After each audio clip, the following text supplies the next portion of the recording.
across the UK, on DAB+, on your smart speaker, on your smart TV, and on your side. This is Talk.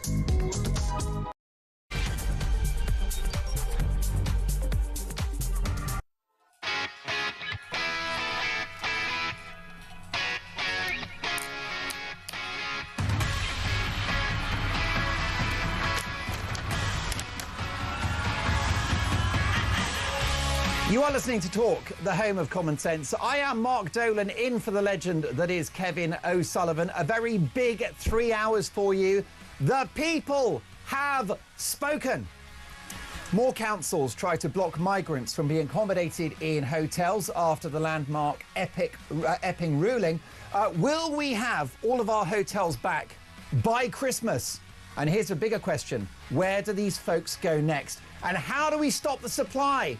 Currently 35,000 people accommodated at our expense, and the number grows by the day, by the hundreds. Where are these people going to go? Because the hotels is only part of the story. How do we stop the supply? Meanwhile, lawless Britain. Faith in the police collapses, with under half of Brits believing that police officers are doing a good job, with millions of us fearful of our property, our family, our loved ones, and our safety. More bad news for Rachel from Accounts. Surely the worst Chancellor in history. Is she the worst? I think Rachel Reeves, first woman Chancellor, first truly terrible, 100% awful Chancellor. Bad news for Rachel from Accounts, following rumours that she wants to tax homeowners till kingdom come. Inflation is up again. And now we have the breaking news that Britain's borrowing costs are, wait for it, at their highest level in 27 years under this Labour government. So much for stabilising the economy and fixing the foundations. We'll get reaction. Meanwhile, as he tries to defeat Hamas, a hateful death cult, the Prime Minister of Israel, Benjamin Netanyahu, blasts Sir Keir Starmer in an exclusive interview on one of the world's biggest podcasts, Trigonometry. Is Netanyahu a brave hero fighting for democracy and freedom, or a bloodthirsty war criminal? Trigonometry star Konstantin Kissin, one of the most high-profile broadcasters in the world right now, has the inside story. He joins me after 8. Just when you thought university professors couldn't be more out of touch, a bonkers academic, is there any other kind? They're all mad. I mean, they're all left-wing. You won't keep your job unless you're left-wing or pretend to be. But how about this? A bonkers academic argues the St George's flag, which is, of course, the national flag of England, one of the great civilizations in history, represents racism, not patriotism. That's right, the flag itself, just the flag, not the people waving it, the flag is racist and has echoes of slavery. I'll be dealing with that man in no uncertain terms shortly. Meanwhile, police want to arrest the person responsible for painting a St George's flag on a roundabout. But they're quite happy to confuse guide dogs with the pathetic rainbow flags on pedestrian crossings. Make it make sense! And looking forward to this, showbiz legend Christopher Biggins has made headlines today in an ageism row as the DVLA take away his driving licence. And he tells me why, in a story that will truly shock you. National treasure Christopher Biggins stripped of his driver's licence in an ageism row. Plus, this total legend is on Ozempic, so do the fat jabs work? An exclusive half-hour sit-down with the now very slim Christopher Biggins after 9 o'clock. So looking forward to that. So much to get through. Number one is you. So give me a call, book your place on the show, 0344 499 1000. I'm going to get through every call tonight, every voice note, every text, every tweet. We got work to do. This is the Home of Common Sense. I'm Mark Dolan, in for Kevin O'Sullivan. Let's talk.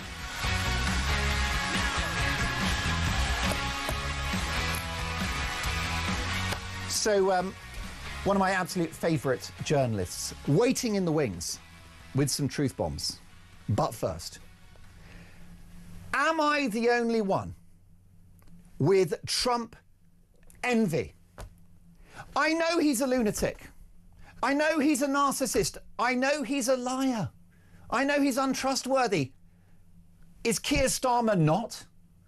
Donald Trump, the terrible orange man that we're all supposed to hate, he's evil, isn't he? He was going to be like a Second World War dictator. I don't want to even use the H word, but apparently Donald Trump was the new Hitler, which is a great insult to those who lost their lives during the Second World War, right? This evil, terrible man. Well, it turns out, what's he done? This terrible man has improved the terms by which America trades with the world, especially the EU, who are going to be paying 15% tariffs for EU goods going into America. Brexit Britain, by the way, 10%. Beautiful. Delicious. Donald Trump, the evil orange man, has waged a war on government waste. He's waged a war on woke political correctness.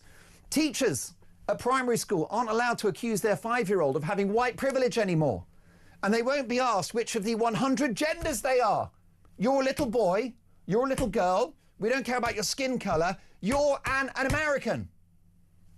That's what Donald Trump is doing. He's scaling back America's role as world policeman and seeking to end the war in Gaza, and he may be on the brink of an unprecedented peace deal in Ukraine, for which he deserves the Nobel Peace Prize. I think, by the way, he deserves the Nobel Peace Prize already. You heard me right. I think he gets that prize already, even if there is no deal, because what's he done in the last few months, and particularly the last few days? He has knocked heads together. He's created momentum. There wasn't a squeak out of Kamala Harris in the run-up to the presidential elections about ending the war in Ukraine. Kamala Harris, for whom it's always wine o'clock, thank God she didn't win. I've got Trump envy. Honestly, I would probably give you my left kidney to have Donald Trump look after Britain as well right now. Maybe in his lunch hour, he could just look after the UK when he's having his McDonald's. Because I judge people not by their rhetoric, and a lot of his rhetoric is divisive. I don't really judge them by their character that much. I think he's a lunatic. I think he's a narcissist. I think he's a crazy man. But I judge the guy by his actions, not the image of him. He's cut taxes, which is going to supercharge growth in America. That's how you pay for public services. They want to balance the book within the 4 years of his term. That will be the first time that's happened in over 2 decades in the United States. He's begun a cleanup of America's broken socialist cities. We could do with that here, couldn't we? With those awful woke councils, London being the worst example under Mayor Khan. But he's begun a cleanup of America's broken socialist cities, starting with Washington, D.C., which is like a war zone. I know, I've come back from there. I was yards from the White House with crazy homeless people yelling at me. Luckily, I was in a hire car and I had the protection of a Toyota Prius that was the only barrier between me and a crazed lunatic. Yards from the White House, quite disturbing. He is also sending a clear message to his people, and this is why I've got Trump envy. He's putting American jobs first. He's putting American energy first. He's putting American business first. He's putting the American people first. I've got Trump envy. Do you? 03444991000. He's not perfect. He's a lunatic. He's an unstable character. I prefer your traditional conservatives like Ron DeSantis, who was amazing during COVID. But you can't argue with what he's done, which takes me to the most important bit. And this is what connects with the biggest story of the day, the biggest story of the week, the biggest story of the month, the biggest story of the year. Illegal immigration. Of course, us mugs here in the UK. 50,000 people broken into the country illegally in the last year. Keir Starmer said he'd smash the gangs. He's smashed nothing. And we know that that was a big fat lie. He knew that was never going to happen. It was just fake news. So what has Trump done? By comparison to Keir Starmer and to Sunak and Johnson and all the rest of it, they all failed. Theresa May, the wokest of them all. What's he done? He's closed the US border. In the last 4 years of the Biden administration, upwards of 12 million people, undocumented individuals, entered America illegally. 12 million! That is wild. And now, of course, he's got the number, as JK rightly pointed out, he's got the number down to a trickle, a few hundred a month, in a population of over 300 million people. Why can't we do that here? That is why I have got Trump envy. The irony is that if Keir Starmer cuts taxes and gets the economy growing, if he tackles lawless Britain, if he improves Brexit Britain and takes the Brexit opportunities that are there for him, courtesy of others, of course he tried to stop it and reverse it. If he tackles woke in our public institutions, if he tackles waste, if he brings down public spending, and if he stops the boats and reduces legal net migration to about 50,000 a year, then he'll win the next election. But of course, it won't happen because his lefty mates won't let him do it. It's not in his instincts to do it because he's a bleeding heart liberal and a former human rights lawyer. So the question is, if Starmer won't do it, and if the Tories won't do it, and they didn't do it when they were in office, who's going to do it? Who is the British Trump? I can't possibly imagine. Give me a call, your reaction, 0344 499 1000.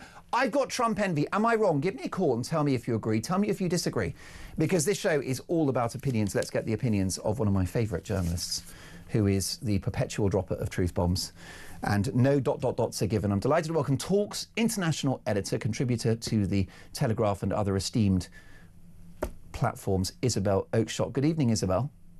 Good evening. Well, I think I've got Trump envy too. I mean, surely pretty much the entire country has got envy of anyone other than Keir Starmer leading the country at this point. I mean, we really are in such a bad state, aren't we? And the government, despite endless messages being delivered in all manner of ways from the voter, just doesn't seem to get it, do they? They completely... They don't get it. I mean, I thought that Keir Starmer was a pragmatic politician. I mean, we know he's got no backbone. He's got zero principles whatsoever. He pretended to be a Corbynite when he ran for the leadership of the party and immediately reversed all of those policies within seconds. So the guy knows... And of course, to be fair to him, Isabel, he did win an election and he secured that majority, not with many votes, but the arithmetic and first past the post worked in his favour. You know, power is power, isn't it? And a majority is a majority. Why isn't this rather duplicitous man willing to pivot on the number one issue in this country, which is legal and illegal immigration? Why won't he budge? I mean, it is absolutely extraordinary how incapable he is of understanding the mood of the nation. And that is a really, really dangerous place for any prime minister to be. I've actually never seen anything like it in all my time as a political journalist. Of course, there have been dreadful moments with prime ministers who've made mistakes or not, for a brief period understood how people were feeling. But they've usually somehow or other corrected it, or at least one of their ministers has been sent out to correct it. This lot, they just seem to sail on as if, the winds blowing around them are not going to actually sink the boat. And I'm genuinely bewildered as to how they find this so difficult. Just to be more specific about what they could be doing, this judgment, it's only an interim judgment on the use of hotels, the conversion of hotels into migrant accommodation, which has, in a sense, gone against the government. It's gone against the Home Office, but it could also be a gift to them. It could also actually be turned around and allow this government to say, look, we really don't like what's happening with our asylum system as it is. We've promised we're going to end the use of hotels. This ruling shows that we need to accelerate that transition. You and I don't want to see illegal immigrants accommodated in any luxury whatsoever. But instead of saying that, they dispatch ministers like Angela Eagle, who's truly third rate and always has been, to deliver some completely boring statement, which easily could have said at the top, we understand the frustration, the anxiety, the legitimate concerns of communities who suddenly find that they have all these undocumented, largely males, in their midst. We understand that. And they simply do not say they do, which leads me to think they don't. Most definitely. And I know he's got his critics, and I know Rishi Sunak summarily lost the last general election, and it was a horrible campaign. But it was Sunak who did identify public anger when he became Prime Minister. He coined the phrase "stop the boats," which, yes, politically naive because, he was never going to stop the boats, but I thought politically brave at the same time, something that we've not had from Starmer and are unlikely to. The only issue is, aren't some of Starmer's advisors a little more populist in their instincts? And might they not push Starmer to the right on this?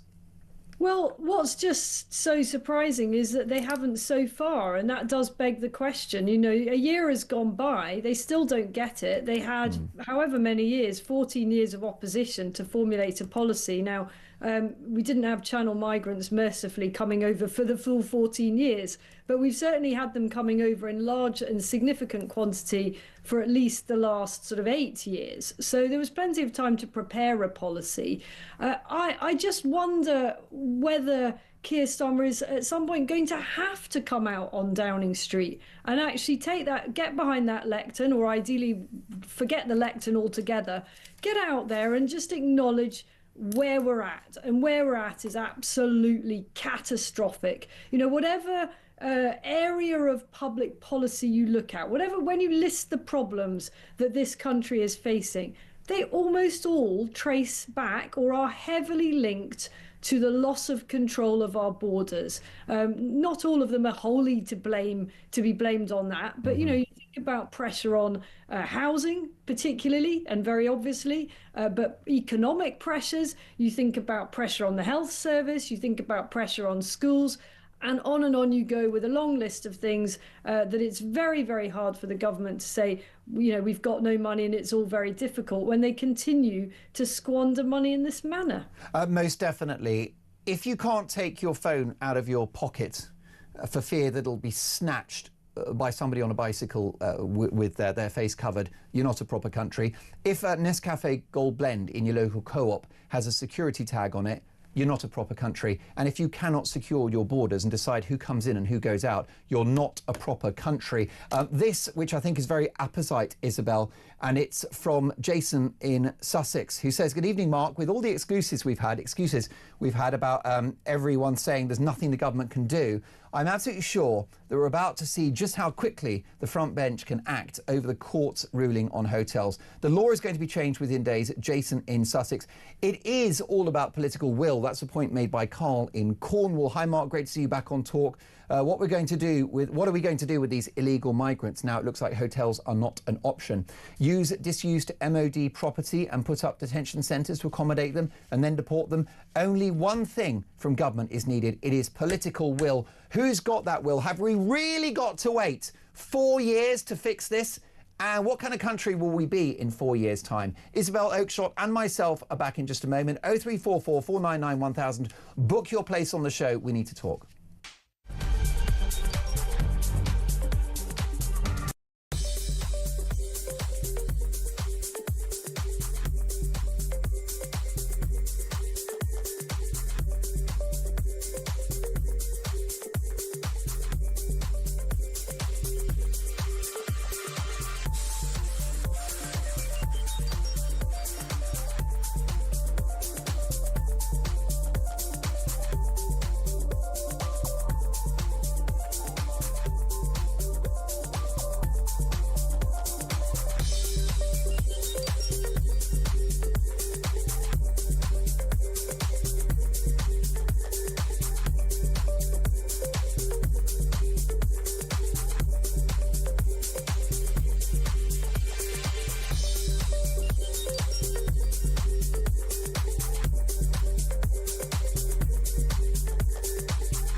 This is a kind of retribution through the back door, rather like devolution was, to try and break Britain up into regions, or break England up into regions, if you like, and effectively promote the Scottish flag, promote the Welsh flag, and denigrate the St George's Cross, which is why I'm so keen that we do start to fly the St George's Cross. I'm going to buy a flagpole and start flying one from the end of my drive. I think it's time. Good man.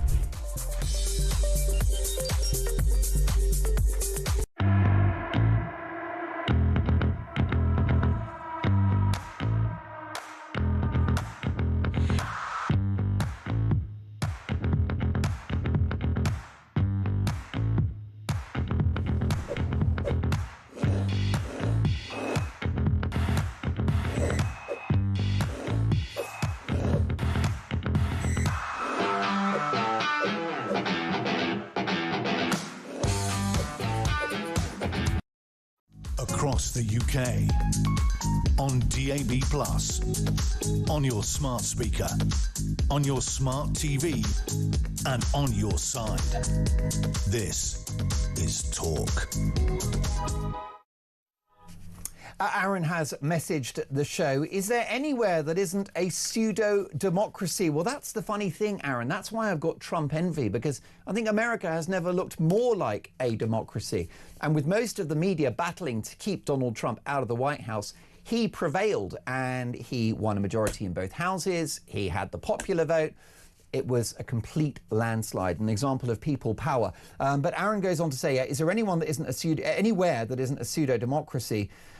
He's concerned about capitalism in crisis. And he said, I wish we had a Donald fighting for our country, although I don't think I'd buy him a pint. P.S. Is that a half Windsor knot? Which rowing club didn't you get into? Well, look, I've got to tell you, I'm self-taught when it comes to doing a tie, which I fear is quite evident. And this tie is not MCC or anything like that, or a posh private school. It's Cancer Research, Crouch End. You're welcome. Right, £2.50.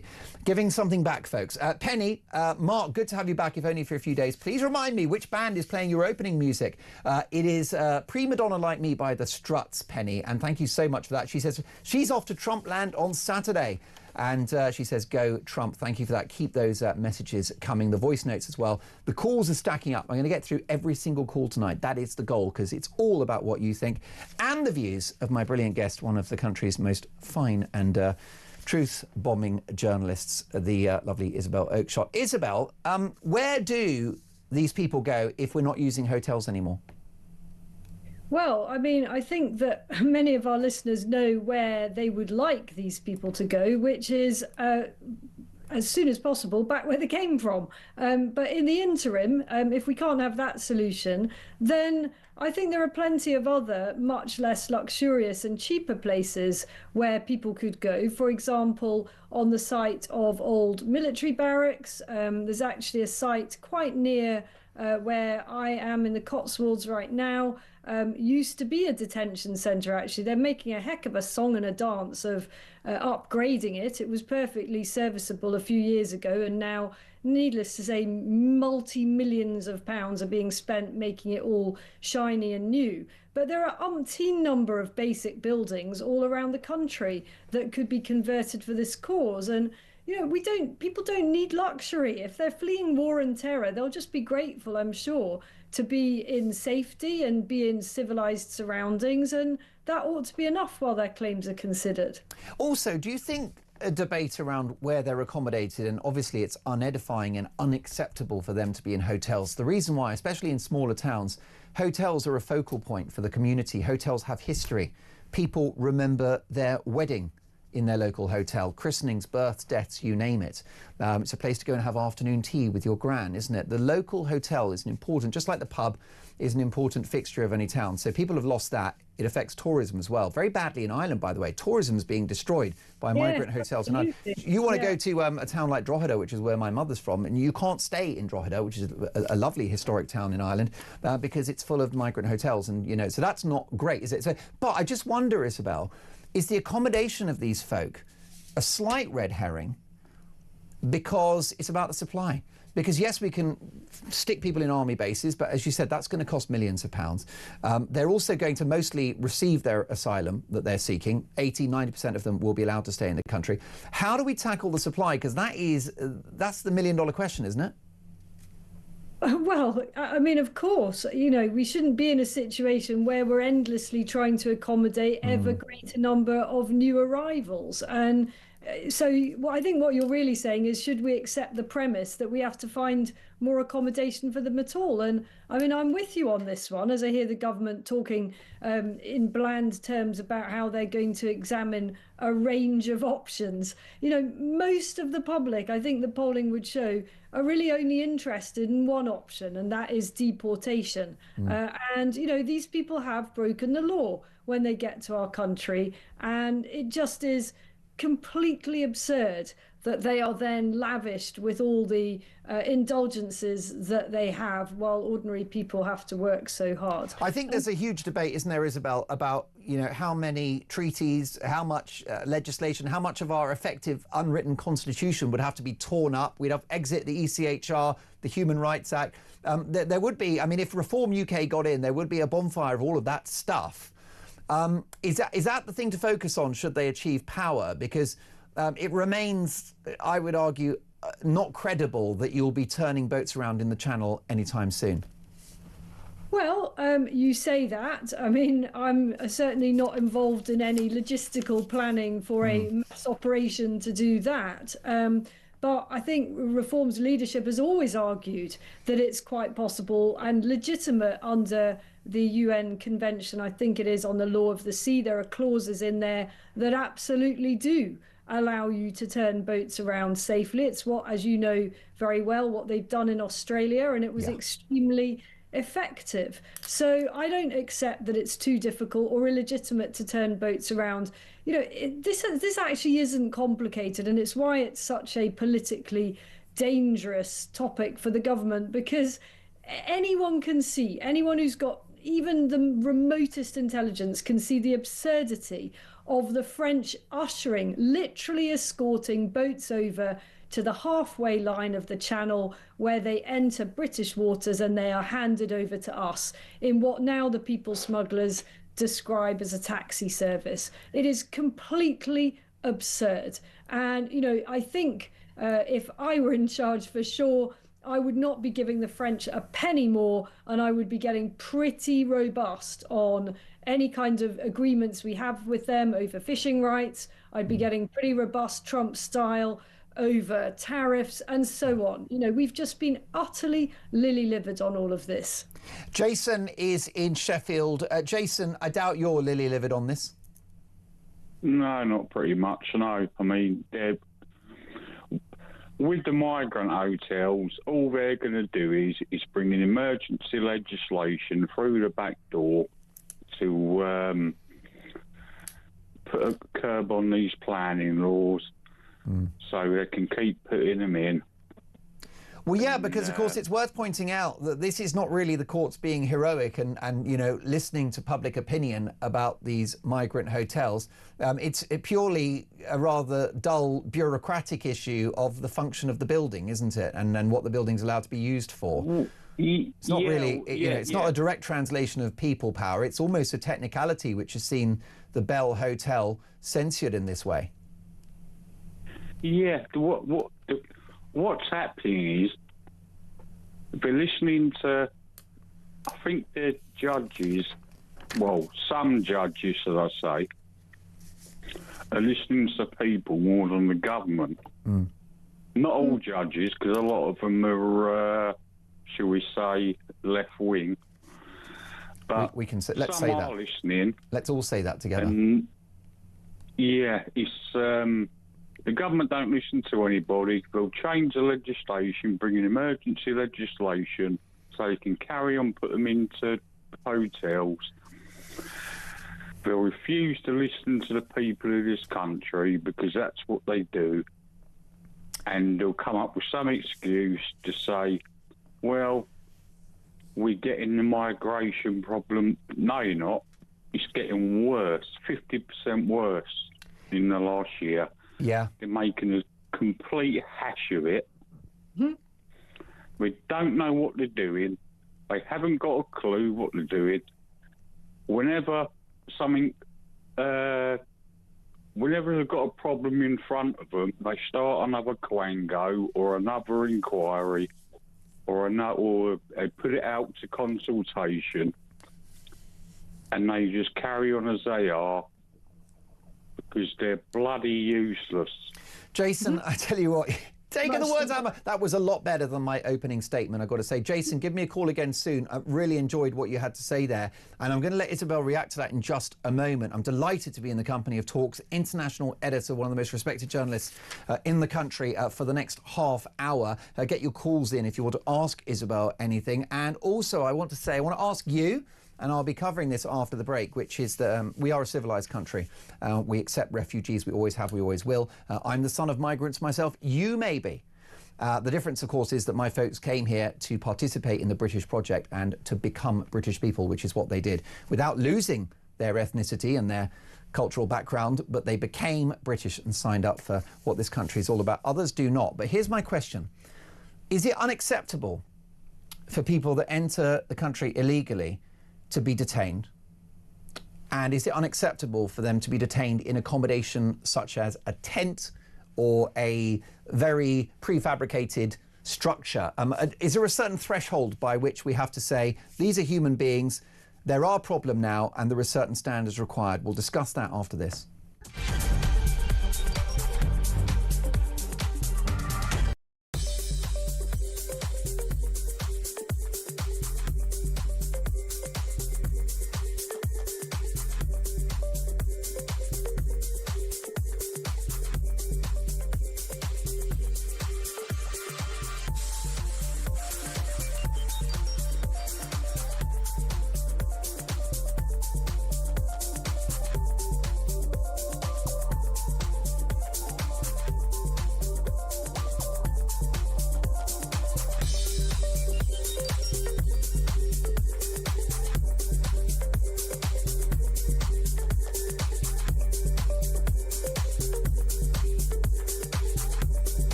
Across the UK, on DAB+, on your smart speaker, on your smart TV, and on your side.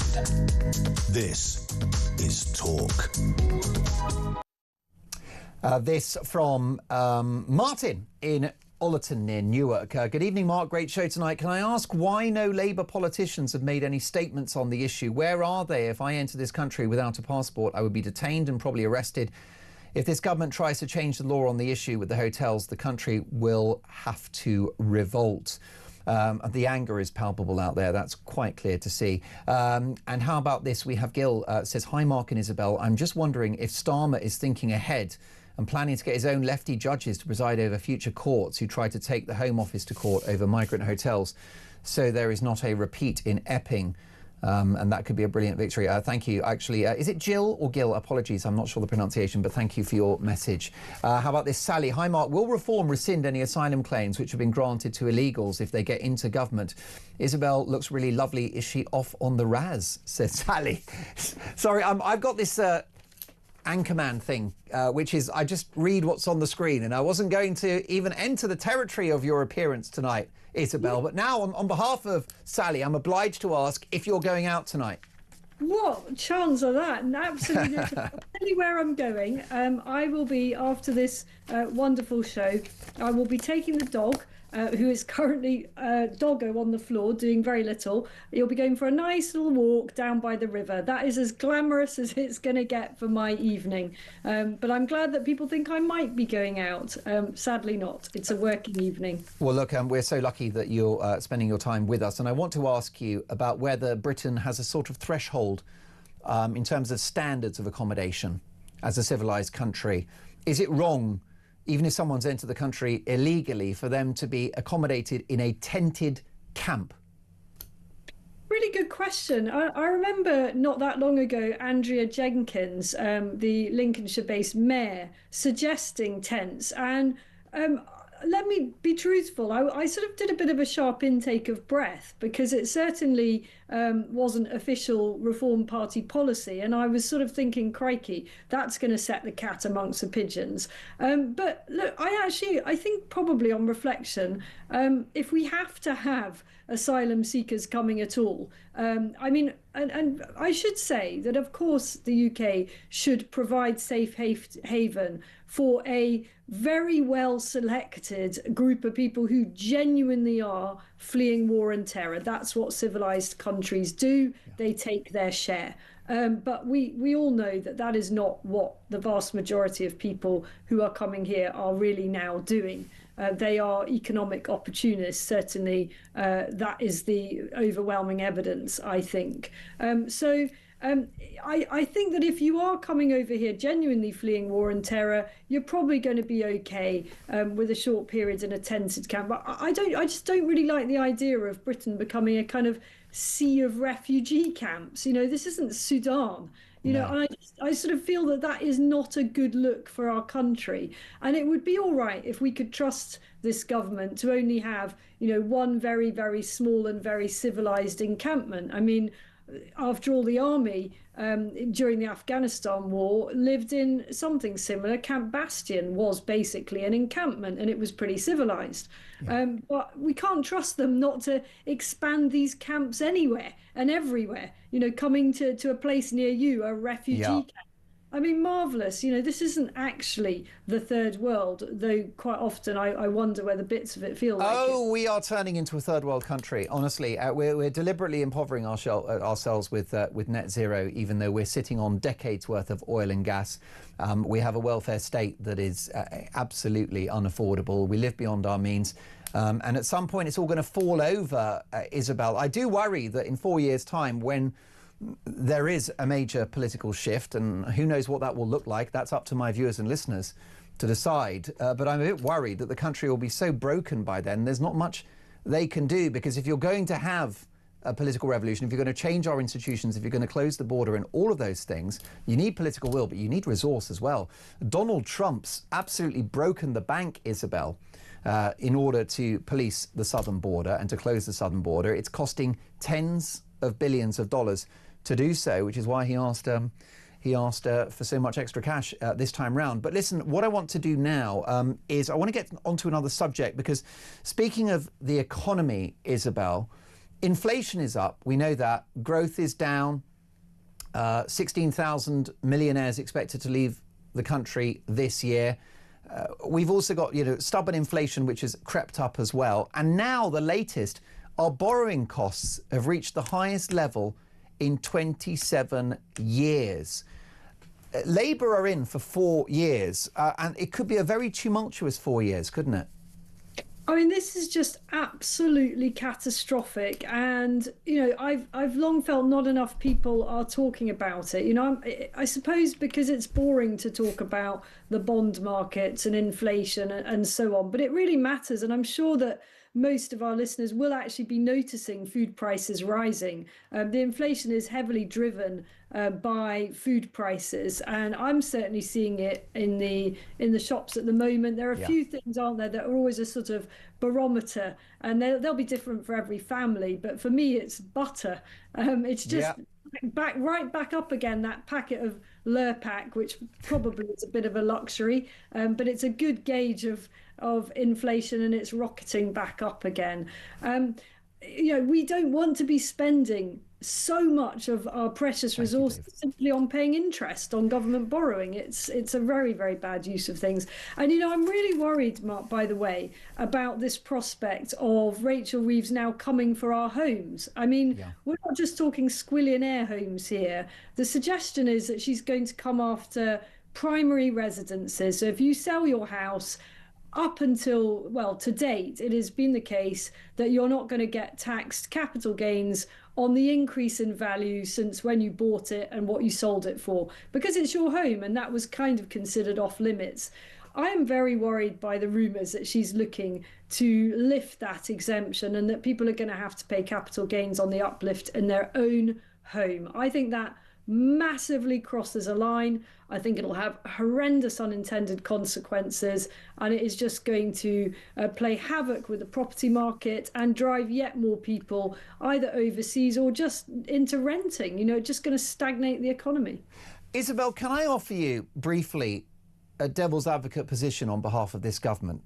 And it's, I've forgotten now, 13, 14 years that the Tories were in? 14 years. So they presided over the open borders, the illegal immigration, the Boris wave, of course, signing up for net zero. That was Theresa May's triumph, even though she was warned by her Chancellor, Philip Hammond, that it would cost, wait for it, £1 trillion. A trillion, had a T at the beginning of it, and apparently she's a Conservative. So you've got the migrant crisis, net zero, and a very flatlining economy, a COVID overreaction, all as a result of the Tories. Do you have any sympathy for Rachel Reeves and for Keir Starmer, who have essentially won the booby prize here by being in power? Absolutely none, because your point is the one you made at the beginning, is the 14 years. I mean, they've had all this time to prepare a master plan for how they're going to take us to dizzy new heights of success and happiness. And at each and every step, they have done the precise opposite of what would make this country safer, more secure, and a happier place. And I am genuinely staggered at the levels of incompetence and lack of understanding of how people are feeling. And, I think these conversations are going on in every sitting room, round every kitchen table, in every pub. And these are conversations that people who never wanted anything to do with politics are having. And it is, how the hell do we go on 4 more years like this? And what state will the country be in 4 years' time? And if I could just finally pick up on the last caller who was predicting, I fear quite correctly, that the government will find some way to overrule this interim judgment on migrant hotels. But there is one upside to that, which is it will put them in an even worse political position to actually be fighting, ironically, to keep migrant hotels open, which is the opposite of what they said they would do. So even if they do that, this ruling is a win-win for the people, because it's going to make the government look ridiculous whichever way it plays out. And more ridiculous they look, the more likely we are to be able to get rid of them sooner. But briefly, maintaining my devil's advocate position, Isabel, if you look at the hike on national insurance contributions for employers, that was required because they had to spend around £50 billion in the NHS to tackle those waiting lists. So, I think it was a terrible policy. I think they weren't honest before the election when they said we won't raise income tax, national insurance and VAT. They probably should have just said, look, the country's broke, nothing's off the table. They painted themselves into the corner. They've punished business, which obviously affects the workers and kills the economy. So I agree the budget, the October budget, was a horror show. But it was a horror show partly to get waiting lists down in the NHS and to settle pay disputes that had to be settled eventually. Does Rachel Reeves not have a position of defence there? For example, would you not have spent the extra money in the NHS? No, I wouldn't have, because I don't accept you need to spend billions more making the NHS more effective.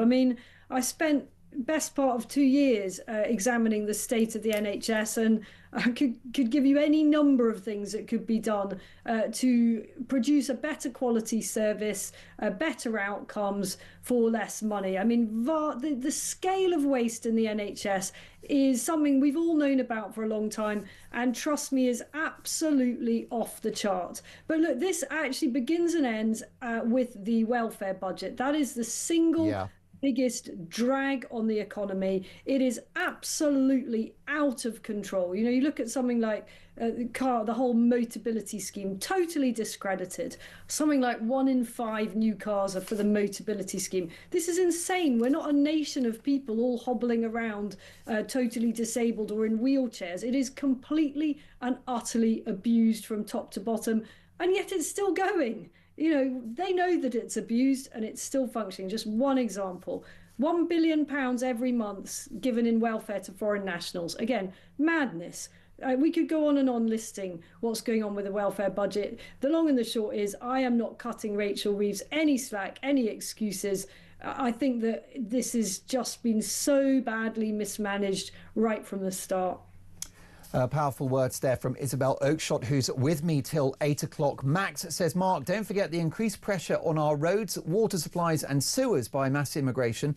These are rarely mentioned. Also, sorry, I can't actually see what that says, this cowardly, useless government will be afraid to deport these folks. Only a few for show. Keep those opinions coming. Next up, less than half of you now trust the police to do a good job and keep us safe. How do we fix lawless Britain? That's next.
This is a kind of retribution through the back door, rather like devolution was, to try and break Britain up into regions, or break England up into regions, if you like, and effectively promote the Scottish flag, promote the Welsh flag, and denigrate the St George's Cross, which is why I'm so keen that we do start to fly the St George's Cross. I'm going to buy a flagpole and start flying one from the end of my drive. I think it's time. Good man.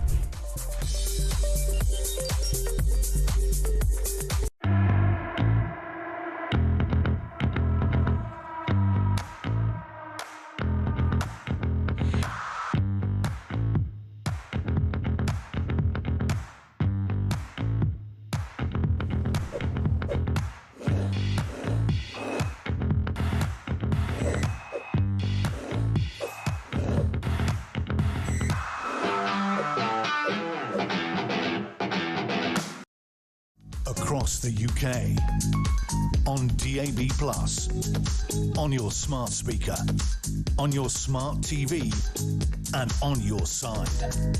This is Talk. Let me tell you, Konstantin Kisin, one of the most high-profile broadcasters in the world with one of the biggest talk shows in the world, Trigonometry, has an exclusive. The Prime Minister of Israel, Benjamin Netanyahu, attacking Keir Starmer. Konstantin joins me live on the show at 8, and showbiz legend Christopher Biggins has had his driver's licence revoked in an ageism row. It's made headlines today, and he's on Ozempic. Well, he joins me for a proper sit-down at 9 o'clock. So TV and theatre legend Christopher Biggins. But I'm going to come back to Isabel Oakeshott in just a moment. How do we fix lawless Britain? But first, David is in Northamptonshire on the economy. Good evening, David. Yeah. Good evening. Lovely to have you on the show. What are your thoughts about the borrowing, about Rachel's black hole, about the gilt yields and all the rest of it? Well, people have got very short memories. Liz Truss? Right. No, people have got short... Yeah, go on, David. Go on. Take your time. Yeah. People have got very short memories about the last Labour government. Yeah. When they left office, they said the coffers are empty. Yeah, Liam Byrne. And apparently they left a black hole of £136 billion. Yeah. And it was actually that note from Liam Byrne that won David Cameron the election, wasn't it? Because he just used that note as a propaganda device for the whole campaign, saying, here's the letter. Sorry, Minister, there's no money left. Yeah, so this Labour government have done it in 1 year. the last Labour government, right, they took a bit longer, but they still done it. But David, can I just, it was really interesting talking to Isabel about it. Isabel has no sympathy for Rachel Reeves whatsoever, but they've only been in for a year. It was a horrible October budget. I objected to it ideologically and practically. But they have inherited, David, a country that's broke, have they not? Yes, I quite agree with that. But again, if the black hole when Labour left last time was 136 billion. Yeah, it's a fair point. The Tories managed to get it down to 22 billion. You are absolutely right, David. Hooray for that. Round of applause. And I actually happen to think that the coalition government was underrated, particularly with the austerity programme, which wasn't austerity, by the way. It was austerity light. It was living within our means. But David, enjoyed that conversation. Call me again soon. So many calls coming in. I'm going to try to get through every call tonight because it is the best bit of the show when we talk. 03444991000. Isabel, half of Brits believe the police are doing a good job. I mean, I don't know what's got into the brains of the other half who do think they are doing a good job, given the fact that we've essentially decriminalised burglary, sexual assaults and shoplifting. How do we fix lawless Britain? Well, I'm really glad you brought up this topic, but before I answer that, are you hearing very loud church bells or is this okay? Because the church that I live next door to has just decided to begin bell practice. So we're getting a very, very English backdrop to this conversation. Isabel, this is a Christian country. Let's pause for 5 seconds to hear the bells. Can you hear that? I might have to do them. Dong. Okay, I'm really glad you can't, because I can carry on regardless. Do they wake you up in the morning? I love the church bells. I also, by the way, love the call to prayer. I mean, it's well known that I live in the Middle East, and I love hearing the call to prayer. It's very, very resonant. To answer your question, I'm so glad that you brought this subject up, because here's how you don't fix policing. Here's how you don't inspire confidence in the police. What you don't do if you're the police is arrest a man at the site of a public protest, a peaceful public protest about a proposed new mosque, for saying the words, "We love bacon." You may think I'm making this up, but I'm not. The social media footage is there.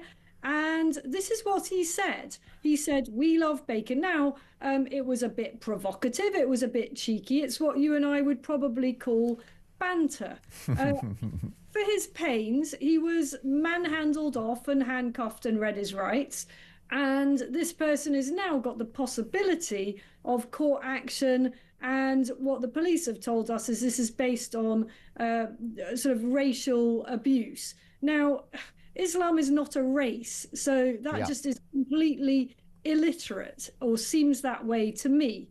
And this is, I think, what is corroding trust in the police.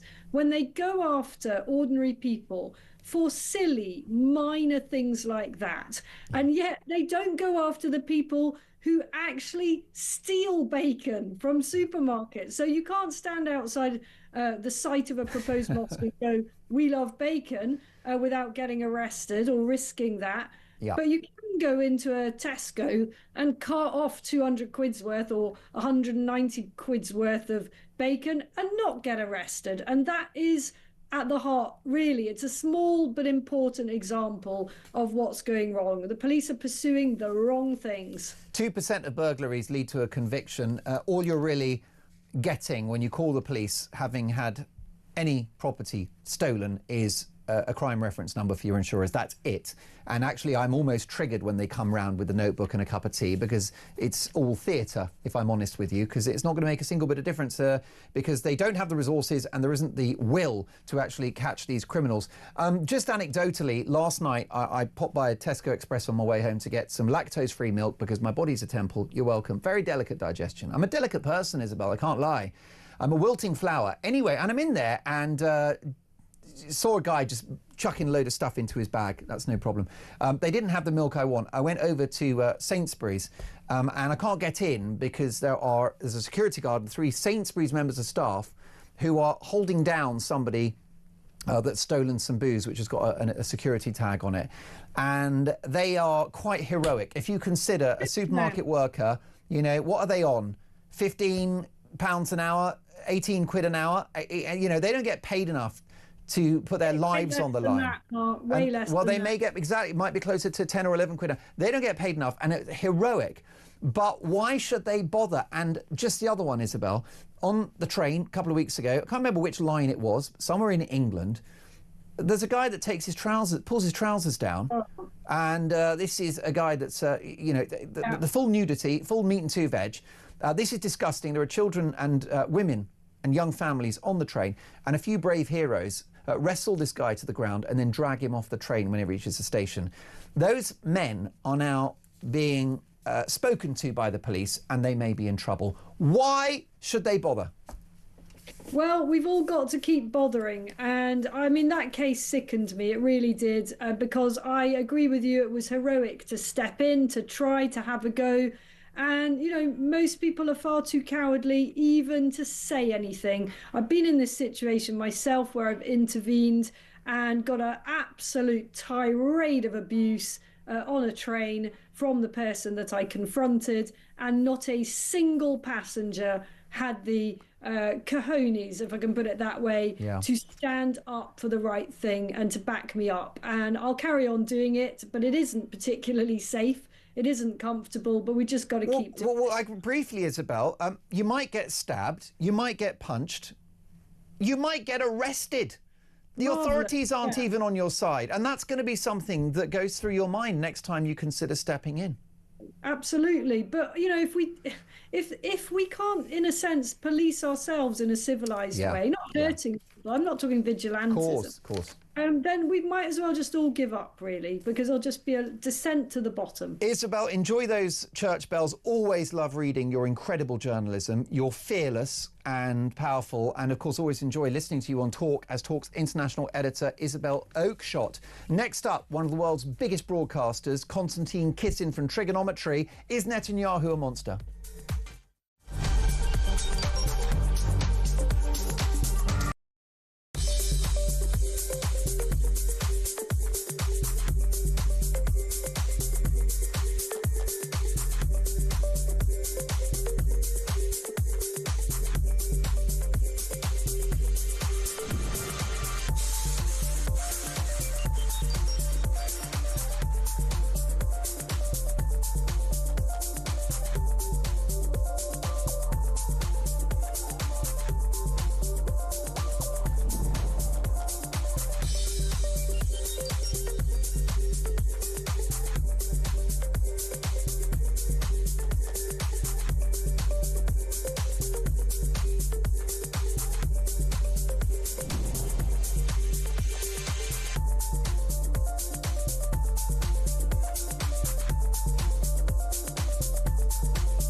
Across the UK, on DAB+, on your smart speaker, on your smart TV, and on your side.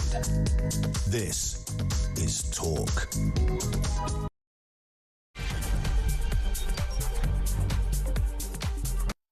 Mark Dolan in for the legend that is Kevin O'Sullivan. A very busy 2 hours to come.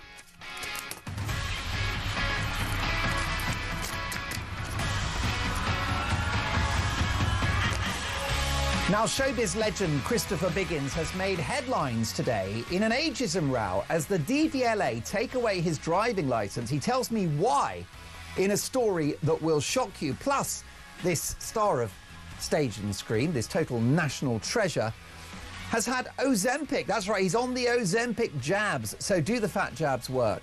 As the NHS announces they're rolling them out for millions more Brits. An exclusive half-hour sit-down with the now very slim showbiz legend Christopher Biggins after 9. A big 2 hours to come. Let's talk.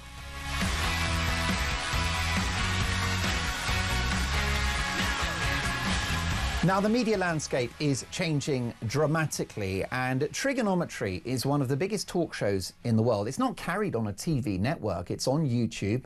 It's available via a podcast, and it has millions of listeners and viewers. Trigonometry has gained success because of the calibre and quality of its journalism, because of its authenticity, and the impressive guests who are from across the political spectrum. And they've got the exclusive of all exclusives.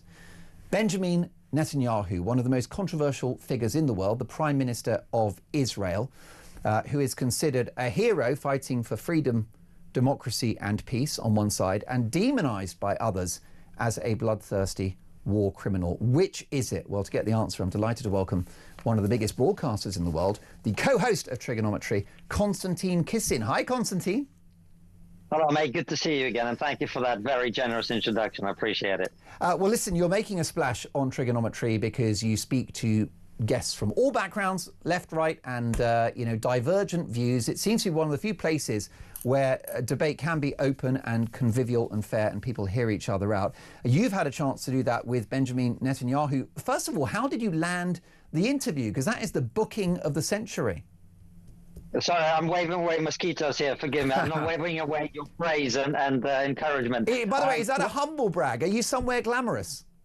Not particularly, just having a little break, well deserved as it is. Good. But anyway, let's not get into Definitely. that. All I was going to say, mate, is our strategy for getting Benjamin Netanyahu is what we internally at Trigonometry call the ugly man in a nightclub, which is you keep asking, you don't take no for an answer. The persistence.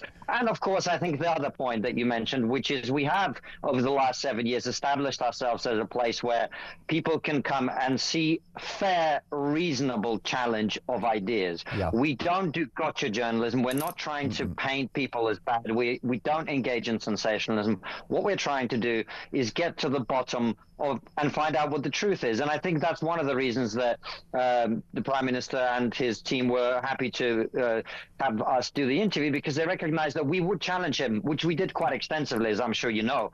But nonetheless, we did so in a fair way. Yeah, most definitely. Well, it's a coup for your show, and it's a coup for new media. So first of all, this guy has been characterised by many, I would argue the majority of media outlets, characterising him as a bloodthirsty war criminal, an evil man, a dictator, a dangerous man, a bad man. He is almost universally vilified, sometimes even within Israel.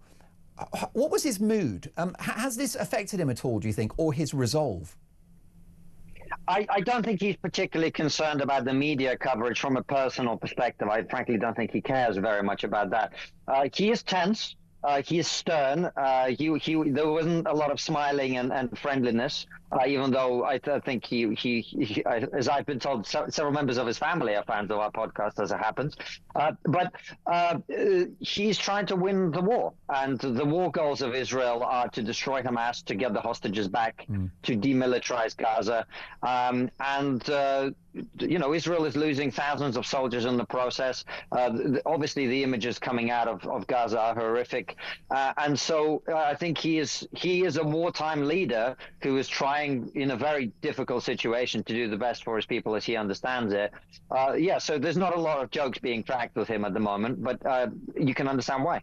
Did your perception of him change as a result of the interview? I think that the thing that I wouldn't say surprised, but I certainly thought that it was unusual. The fact that we challenged him very robustly, we put a lot of awkward questions to him about things that people say in the media outlets that you reference, which demonize him as an evil person. And I thought that he gave a very credible account of himself in responding to those. He didn't get angry. He didn't get upset. He understands that these questions are out there. He concedes, by the way, as he did with our interview, that Israel is absolutely winning the war, but losing the PR war very badly. Yeah. And I think the reason he was willing to speak with us is he wants to get his message out in a place where he's going to get a fair hearing, which he did. I suppose what's most concerning for many observers are the human cost of Israel's response to October the 7th, and in particular the death of civilians, women and children, scores of babies dying on a daily basis. How did he address that? Because that's the most emotive part of this, isn't it? Well, I think, first and foremost, I think people are right to be concerned. This is the first time, I think, in human history when the realities of war are being broadcast into our phones, into our laptops, into our computer screens on a daily basis, and we can see what war is actually like. I suspect that had we had the technology we have now at the peak of World War II, we'd be pretty horrified about what the RAF and the Allied forces were doing in Germany. To the point where, I think people might have questions about the way that we conducted that war. But I think the reason that is the war is horrific and it's to be avoided at any cost. And I think what he would argue is we are having to destroy the people who want to eliminate us. And they haven't just said that, they tried to do it. And they killed thousands of our citizens and took hundreds of our hostages, and we're trying to get them back. And yes, war is horrific, but if they're going to use their citizens as human shields, Mark, you know this very well. The tunnels in Gaza are bigger than the London Underground. And as you know, well, my family in Ukraine is currently sheltering from Russian bombing. Ukrainians are sheltering in bomb shelters, in tube stations, in metro stations, in every underground of every kind that's available that their government has provided for them, because the Ukrainian leadership wants to prevent their own citizens from being killed. Hamas want the opposite. Hamas's strategy is to get their civilians killed, which is why not a single Gaza civilian has been allowed to be safe in the tunnels. They deliberately put them above ground, and they are on record in 2014 as saying this is their policy, to stop Israeli bombs with their bare chests, so to speak. This is what they're trying to do. They're using the deaths of their own civilians that they cause to try and win the PR war, because they can't win the actual war. And so what I think the Israeli prime minister would argue is, if we give in to this, then the West is never going to win another conflict again, because what you're doing is incentivizing terrorists to put civilians in harm's way. And he would argue, I think they need to win the war. What does it tell us about the Western media, political and academic class that Hamas, who are a death cult that want to eliminate Israel and kill all Jews, are winning the public relations war? It's something that the Prime Minister Netanyahu actually said in our interview when we were talking about Keir Starmer and the protests that we've seen across Britain, America, and other countries. He said, okay, fine, they talk about from the river to the sea, they want to destroy Israel, fine, okay. What do they say about Britain? What do they say about America? And as you know, I have been to these protests. I have spoken to people there. And the one thing I have never seen there, I have seen many flags. I have never seen a British flag at a pro-Palestine protest. I have never seen an American flag at a pro-Palestine protest in America. The only time you do see an American flag at a pro-Palestine protest in America is when it's being burnt. And so I think his point is that the West, as you and I have been talking about for a very long time, has become demoralized, has become unwilling to defend its own values, has become unwilling to advocate for its own civilization and its values. And that is a big part of the reason we're here. Yes, and therefore, the liberal elite who dominate our public institutions and the media, the political class, the chattering classes, they've allied themselves to some odd ideologies, some contestable ideologies, and some pretty dark organisations as well, Hamas being one of them. I mean, I've certainly never seen, you mentioned at those pro-Palestine marches, I've never seen a flag being waved that simply has the words "free the hostages," or any condemnation. Because, I mean, the smart thing to do if you're on a pro-Palestine march is to say, Hamas are bad, and I'm pro-Palestine. But of course, those two tend not to appear in the same message. So we've got an interesting clip. Wait, sorry to interject, Mark, but I think this is such a brilliant point you make. In fact, we have seen people who have gone to pro-Palestine marches who have attempted to have flags like free or slogans and placards with the words "Free Gaza from Hamas" or "Free the hostages," and they get attacked. Wow. What a twisted moral universe they inhabit, Konstantin. Let's have a listen to this fascinating interview. I'll give you all the details of how you can hear this trigonometry exclusive with Benjamin Netanyahu, the Israeli Prime Minister. Here are the Prime Minister's comments about our Prime Minister, Sir Keir Starmer. Prime Minister, you've just used the words the Western leaders buckled, and I'm assuming what you're referring to is Keir Starmer's statement on the 25th of July, where he said that the UK would recognise a Palestinian state. What is your response to that? And do you think that is just going to essentially encourage Hamas to continue their resistance? Yeah, of course it does. I mean, look, they commit the greatest savagery against Jews since the Holocaust. And the Prime Minister of Britain says, we'll reward you with a de facto state, which is what? Which is committed openly to repeating the October 7th massacre over and over and over again. And they say, well, no, look, we recognize Israel's right to defend itself. You know, they always add that. You hear that, right? Mm-hmm. Yeah, of course. Yeah, of okay. Course. Well, they recognize Israel's right to defend itself as long as Israel doesn't exercise that right.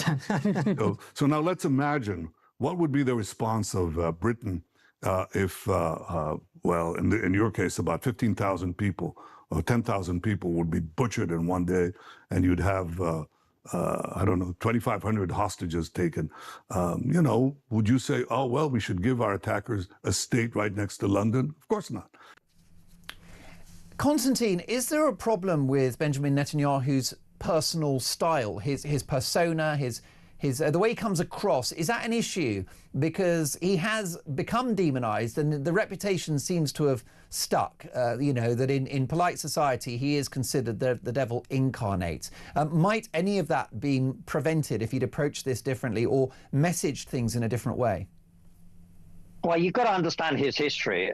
His brother was a special forces guy who was killed during a hostage rescue mission. He himself is a former military man who was at the front lines of several horrific incidents and so on. So this isn't, he doesn't, unlike me and you, he doesn't have a stand-up background. He's not going to be cracking jokes and making lighthearted comments. He is a wartime leader, and they tend to have the serious demeanor that he has. Now, I agree with you that you know, I think if he was seen as being more relatable, perhaps it might make it easier. But I just think, from my observation, and really, I've come at this conflict from a completely neutral perspective when it first broke out in its latest incarnation, trying to understand what's happening. I think it's obvious to anyone who is a fair observer that Israel is not being treated like any other country at war.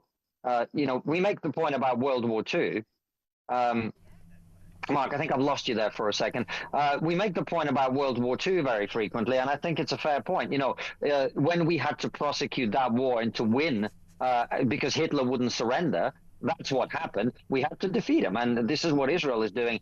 I don't think that in those moments we were particularly jovial or relatable either, and our leaders weren't doing that in the same way. So I think, I just think it speaks to the fact that in the West we don't seem to understand what war is anymore. You know, the red line for a lot of people, quite reasonable people, perhaps people that we're close to, friends of ours, family members, Konstantin, who may agree about the strategic importance of eliminating Hamas, who are a death cult, Israel's right to self-defense, and the ongoing hostage situation. Of course, hostages, you know, some of whom have died and will have died, but some remain. But the red line for a lot of people is dead women and dead babies. Do you have any sympathy for that?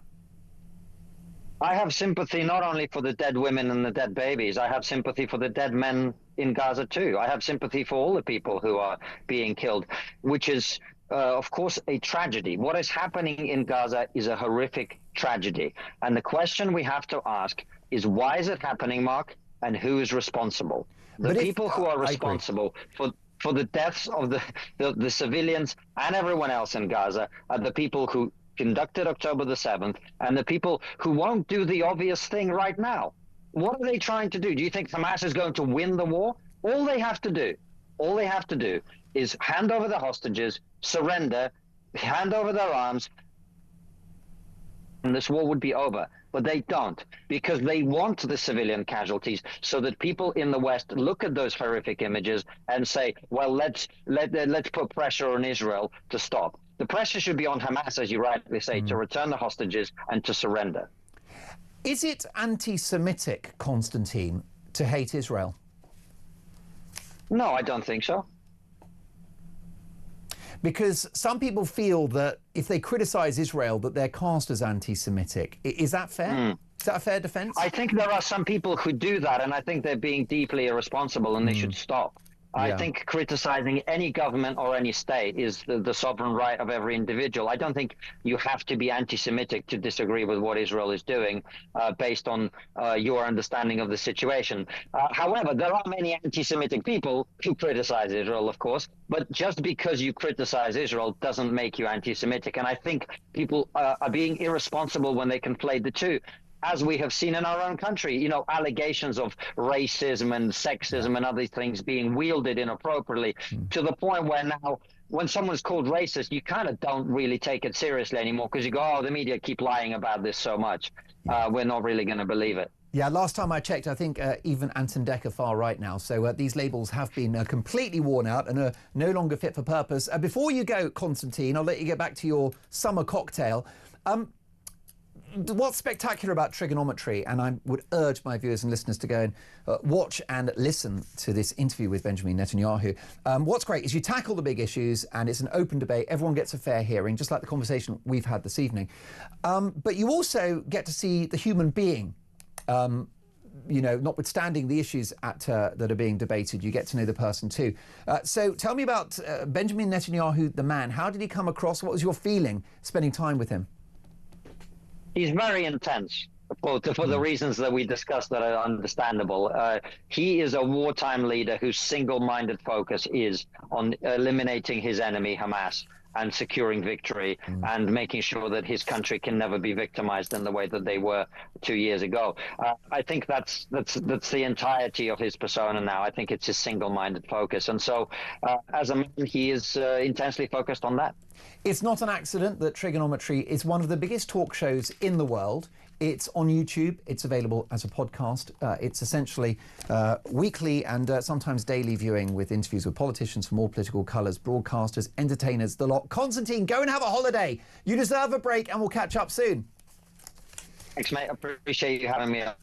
Brilliant stuff. Konstantin Kissin there, the host of Trigonometry. Trigger, Triggeron. E-T-R-Y. There you go. I've won the spelling bee. We've just got a moment to bring Peter and Croydon into this because you'd like to discuss Netanyahu. A hero or a war criminal, Peter? Hero, mate, as far as I'm concerned. You know, sort of, and he's been vilified, and I think he is relatable. Yeah. And I think he's taken great strength from the support by Donald Trump. I mean, Joe Biden was awful. He was such an awful prime president for Israel. And I totally... Hamas have got their backs to the wall, right? And all they got to do, like Konstantin said, is hand back the terrorists. So I would say to President, Prime Minister Netanyahu, tell Hamas, hand back the hostages or die, basically. You know, because they're desperate. They're desperate, but you can't trust Hamas to even, you know, this new deal. You just can't trust these guys. Anyway, yeah. Also, I take my I look at Mossab Youssef. Brilliant. I've just bought his book. Oh wow! I can't wait to start it. Yeah, you know, he's brilliant. And also Douglas Murray, the great Douglas Murray. Brilliant man, brilliant journalist, yeah. Absolutely, and I listened to them, and they both got great respect for Netanyahu. You know. Peter, how do you, briefly if you can, Peter, brilliant to have you on the show. What about the human casualties? For a lot of people, they see babies dying, and that's the point of no return. That's where they say, sorry, there's got to stop, babies are dying. How would you answer that one? Well, it is sad. but the reports coming from BBC and Sky have been awful. And there was one, Jeremy Bowen, he basically used a little child who looked starving, but in the end, blaming Israel for it, but in the end, all she had was a milk allergy. Yeah, Nothing I know. to do with the war. It's wild, isn't it? And of course, recently the BBC had to delete a post about somebody that apparently died of starvation, but in fact had leukemia. You couldn't make it up. Peter, do call me again. Absolutely. Enjoy all that reading, and then tell me, read those books and share your wisdom with us, because I'm all ears. Peter in Croydon there supports Netanyahu. Let me know if you don't, and if you do think he's a war criminal, because plenty do. Next up, we're going to get to your calls. Is Nigel Farage Britain's Donald Trump? That's next.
They should all be processed immediately and be deported. And those 138 odd in the Epping Hotel, for example, they've got until September the 12th, so they've got 3 weeks.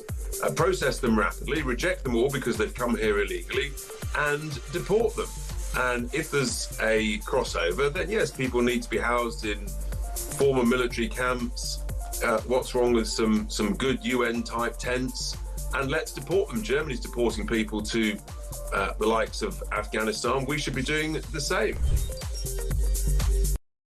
Across the UK, on DAB+, on your smart speaker, on your smart TV, and on your side. This is Talk. James and Samara have achieved a very high calibre of guest tonight, not just Constantine Kiss in there, Trigonometry. Do check out that show. It's a podcast. It's on YouTube. Benjamin Netanyahu, what an interview that is. Explosive stuff. But also, we've got Christopher Biggins, showbiz legend, at 9 o'clock. A half-hour sit-down. Biggins has been denied a driving licence by DVLA. He's not allowed to drive anymore in an ageism row. He's made headlines about that today. Plus, he's on Ozempic. Do the fat jabs work? Total legend, Christopher Biggins, with us from 9. Policing. Lily says, hi, Mark, I don't trust the police. I've been stalked for months by men on bikes. To my therapist, groped countless times in public. I was spiked in a pub, which sent me to hospital.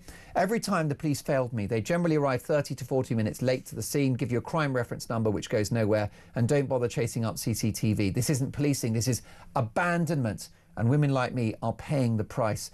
Joe says, hi, Mark. Joe from Shrewsbury. Putting aside the migrant crisis and all those coming over here illegally and are therefore already criminals, let's overhaul the UK criminal justice system and adorn all people accused of a crime with luxury goods, 4-star hotel stays, free this, free that, TVs, games, consoles, and wage each week, etc., for doing bugger all. And see if that rehabilitates them to the extent that they'll feel revitalised in their unruly behaviour and promise never to do it again. Because that seems to be the way forward for this utter joke of a government. Thank you, Joe, for that powerful stuff. Hi, Mark, says Jerry. Why do you think the Tories and Labour allowed mass immigration and illegal immigration, knowing it will be so costly and not safe for the British people? I don't know the answer, says Jerry. Well, I got one possible answer, Jerry, which is that it's cooking the books, because if you have mass migration, you get a temporary higher GDP. You don't get higher economic growth per head, per individual, per capita, but you get growth overall, which goes up, which sounds really good at the annual budget. And so, but it's fake growth, basically. It's cooking the book. So I think that's one reason. Plus, we've got a lot of work-shy Brits. We've got 5 million people of working age not active in the economy, sat on their fat backsides doing you-know-what, sweet FA. And we have a worklessness crisis. So so therefore we import people to do the jobs that our folk won't. Completely unacceptable. What can you do about it? Is Nigel Farage the British Trump? Tony is in Lincolnshire. Hi, Tony. Hello. Tony, thank you for calling. How's life in Lincolnshire at the moment? Not too bad, but it is really nice to see you back on TV. Oh, thank you, Tony. Well, look, there's no show without you, so thank you for watching and or listening. Are you listening on the radio, or are you watching on YouTube? No, I watch on TV. I have it on 24/7. What do you think of the tie? Is it all right? Not everyone likes the tie. I think it's a bit garish, Tony. It's a bit classy, but there's no wrong with that. Now, Tony, do you need to turn your telly down, or are you okay? Can you hear me okay? Yeah, am I clashing with you? Well, a little bit. It might be worth turning. You might find it easier to talk to me. While I do that, let's have a look at this message from Kay in Gloucestershire. Hi, Mark. Oh, you've switched it off. There you go. I'll get to Kay's message in a second. Right. I've got a big question for you, Tony. Is Nigel Farage Britain's Donald Trump? He's the nearest that we can get there, yeah, because he's the only man with a backbone. But will he have a backbone in office, Tony? We've been let down in the past, have we not? If he does, then I am going to give up. I'm going to move out of this country. Really? Because we've been let down so many times. Yeah. I voted for Boris because I thought he was going to do the right thing, and he was just... I know the pandemic, well, whatever it was. Yeah. I didn't believe in the pandemic, but... well, it was a chronic overreaction, in my view. I'll certainly give you that. Yeah, yeah. And they locked us up. And no, I voted for Boris because I thought he was going to do something for us. Yeah. I didn't. Last vote, didn't vote for either of them. Richie or... I can't even bring myself to mention his name, actually. I'm not discussing with him. Well, that's interesting. You are so angry. I know. And I understand you voted for Boris because you thought that he would essentially reinvigorate this country, get the Brexit benefits, and all he did in the end was cave to Sage and shut down the country, which has produced the economic crisis we've now got. He pushed on with net zero and was very unconservative. Briefly, Tony, before you go, what makes you think that Nigel is the real deal? Because he speaks the truth. He got us out of Brexit. He got us out of Brexit.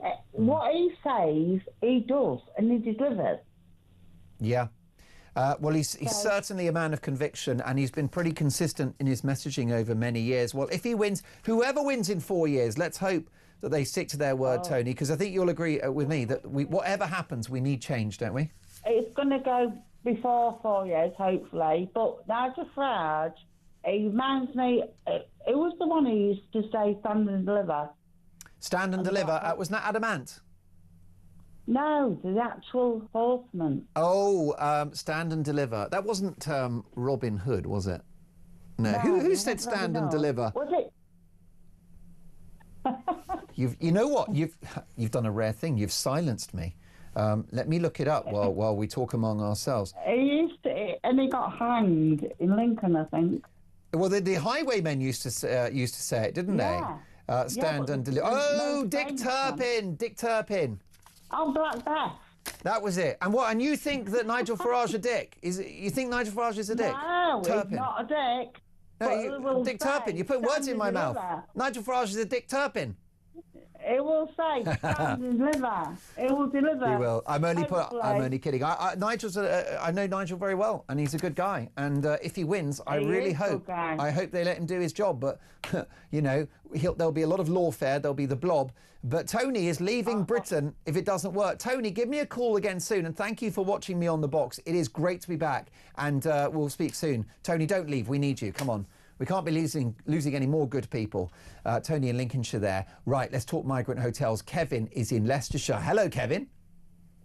Good evening, Mark, and how the devil are you today? Well, I'm better for hearing your dulcet tones, Kevin. You're very delightful. Your tie, by the way, and your general attire yesterday and today was absolutely fantastic. Keep it up. Well, You're that's doing a great very job. Oh my goodness. Well, at least I'm dressed right. I mean, I talk a load of rubbish, Kevin, but I'm scrubbed up at least. That's half the battle. Well, I disagree, because I think your opening 20 minutes yesterday, by the way, was absolutely incredible. You really hooked me. I think you're doing a great job. So and I love talking to Kev, but you know, you're doing a great job. Oh, Kev's the boss. He's the king. But look, no, well, that's it. Big boots to fill. But yeah, so look, what do you think about this situation now, where it looks like local authorities around the country are going to be emptying their migrant hotels? Yeah. Okay. I don't want to be neat and negative on this. I just can't see it. Look, they can appeal this. This was only an interim hearing. This is what I'm worried about. Like, it's on all the news. Everyone's talking about it as though it's fact and it's going to happen. Look, you're a smart guy. Can you really imagine, with all these 2,000 to 3,000 coming in every week, still coming in, and you think all the hotels are suddenly going to empty and we won't be able to use hotels anymore? I think that's just way pie in the sky. Now here's the thing. So you might think, well, what could happen then? So Epping, all right, this is the forefront. If they can somehow block this, the people in Epping will go ballistic, right? I know they will. Yep. They're bound to. They're not going to back down now. So, I mean, that's one suggestion, that they might be able to empty just this one. But all the others, they'll say, well, maybe the Epping one was too close to the school. The others aren't as necessary. It's the government, and I just can't believe, and I won't believe until I see it, that this is... Look, do you believe it's going to happen? Well, there are currently 200 hotels in the country accommodating illegal immigrants. In principle, I share your cynicism, Kevin, because also this is going to be a legal quagmire as well, and there'll be appeal after appeal after appeal. But here's why I think it may happen. And I think it may happen because of political pressure, because the public anger is just so clear for all to see. And I think even Starmer, who's got a complete tin ear politically, I think he can't ignore this. And I think it's political pressure that will see this sorted, Kevin. My problem is, where do they go? And if they go to a disused army barracks, that's going to cost millions to upgrade, and that's going to take time. They're still free to walk around town centres during the day with their hands in their pockets, spending the pocket money and getting their free meals. And, you know, what happens if the centre where they're accommodated is not a hotel? It's a former army base, but it's near a primary school. So the problem doesn't really go away, Kevin. No. This is it. And that, like you just said correctly, if you were going to do up a load of army barracks, or even some of the other suggestions, getting a boat or something, you know, any suggestion will take time. They've apparently got 14 days. I know. You know, because the government they've well over a year at this now, and they're not trying to solve the problem. I've always been a true believer they don't want to solve the problem, and they will do their very best not to solve the problem, because deep down they do think that they're right and we're all wrong. And I appreciate what you say about Keir being quite tin-eared when it comes to the public, and I think that he's had a lot more pressure from other things, and he's just not listening. No, so, and I mean, and where do they all go? I just don't get it. No, and I suspect even if Starmer did want to shift to the right on this one and be more authoritarian and draconian, which, by the way, is completely necessary, I'm not sure that his party would let him. This is a guy that's tried to hang on to the two-child benefit cap, but he's under pressure to cancel that, which he probably will, and also the important savings he was going to make in public spending and welfare welfare payments, having a look again at disability benefits. The party wouldn't let him. That rabble are ungovernable, Kevin. Listen, Kevin, I've got to get to a break, but will you give me a call again? I want to stay in touch with you about this, and let's watch the situation and see how many of these hotels empty. But it's Kevin's judgment that it ain't going to happen, folks, that you can go whistle if you think that our hotels in our town centres are going to come back to the people. Kevin speaks soon. Folks, so many more calls to get through. Texts, emails, the lot. What I want to do next is, and you won't believe this story, which is that the police are now looking for someone that dared to paint the flag of St George on a roundabouts. Now, if it was a rainbow flag, which confuses the guide dogs, no one minds. But if it's a flag of our country, you go to jail. We'll discuss that madness next.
Across the UK, on DAB+, on your smart speaker, on your smart TV, and on your side.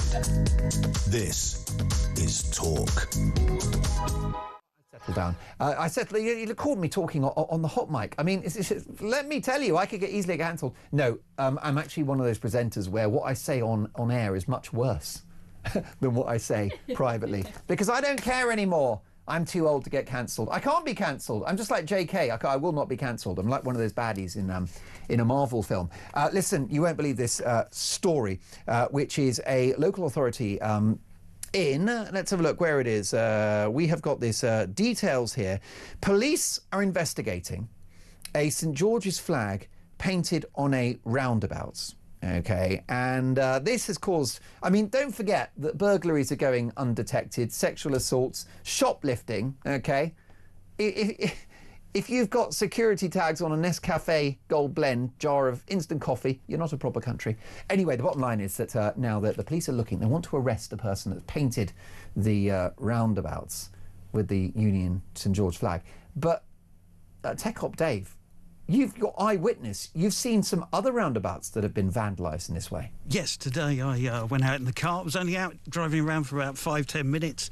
Went over 2 roundabouts, and both of them had red crosses on them. All right, and was that in the London area? Yeah, that's out in Orpington, which is Bromley way. Yeah, London. And did you see? Was there a little sign from the police saying, you know, we want to find the perpetrators? No, but there were quite a lot of police cars flying around at the time. I don't know what was going on. Yeah, I mean, what did you think when you saw those flags on the roundabouts? It did make me smile. Yeah, exactly. I thought it was quite patriotic. Well, exactly, and a little gentle bit of civil disobedience. Listen, let me tell you, this show is a team effort. Brilliant, Tech Op Dave and my wonderful colleagues on the other side of the glass. Well, there you go. He has seen it, and someone that absolutely backs the flag is Chloe Dobbs, who is a leading broadcaster and political commentator. How are you, Chloe? Hello, it's good to see you back in the studio again. It's so great to be back here, and it was in this studio that I first interviewed you during the pandemic. Yes. Because you made my career. Well, I think wouldn't be here if it wasn't for you. it was your first appearance on Talk, wasn't it? It was, yes. And the reason why found me on Twitter. Seen you on I was, flicking through lots of common sense about the pandemic, which in my view was a wild overreaction. But look, it's all about opinions. The government are confident that they saved lives with the policies. But anyhow, that's another day, another conversation. But you were a student that objected to the lockdowns because students were affected very badly. I know, we were the ones talking what was all considered conspiracy theory at the time, and then we were all proven right, weren't we? Yeah, such as if you get COVID, you have immunity, probably better than any vaccine? I mean, it was crazy how back then, if you didn't want to take the vaccine, you were considered some kind of crazy radical. But now we're seeing plenty of people having heart issues and whatnot. Yikes. The government are very clear the vaccine was safe and saved lives and will save lives. You're welcome. Look at me. I'm such a good boy, aren't I? Of course. I am. How trustworthy. I was described by a colleague somewhere else. Still remember all the Ofcom rules. Yeah, exactly. They said you're out there, Dolan, but you are house trained. That's what I was told by an esteemed colleague. Right. Listen, you're not house trained. You're outrageous. Let's talk about the flag. Is it criminal damage to paint the St George's flag on a roundabout, and is that why the police are angry? I mean, technically, painting on a roundabout that you don't own and also putting a flag on a lamppost that you don't own is technically not allowed. But I mean, people, for example, they'll put up posters for their missing cat on a lamppost, and technically it is illegal, but I think people use their common sense and think, oh, this isn't something that is causing any, horrible looking vandalism.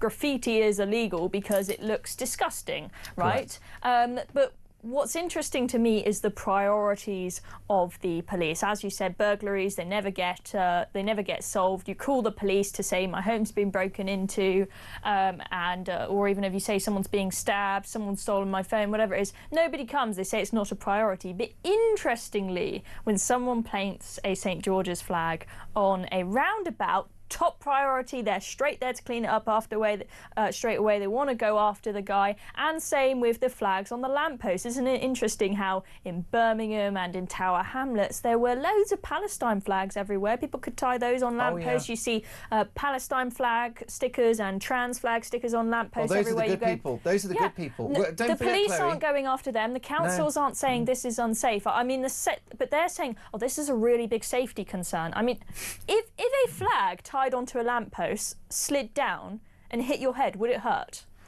No, it's a piece of cloth. So the argument is bonkers, and then they're making the same argument with the roundabout, saying, oh, it's all about safety because it could put drivers in danger if they get confused if there is a cross on the roundabout. I'm sorry, but if you can't figure out how to use a mini roundabout because there's a cross drawn on it, you probably shouldn't have a driving license. Yeah. Right?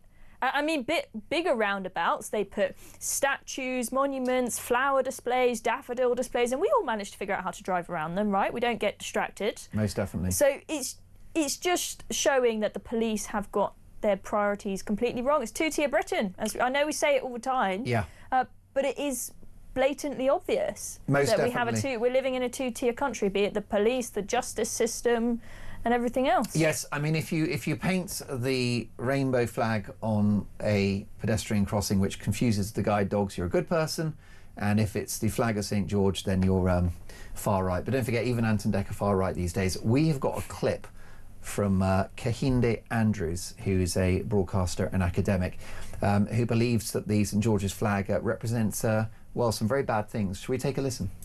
Well, I think this is the problem. It's not that the far right have co-opted the flag. It's the fact that we don't seem to understand what this country is and the history of these symbols. So both of these flags which you've displayed here, those are the flags which flew on ships which enslaved my ancestors. Those are the flags which the British Army marched into places like India, Pakistan, Bengal, Africa, and colonised 25% of the world.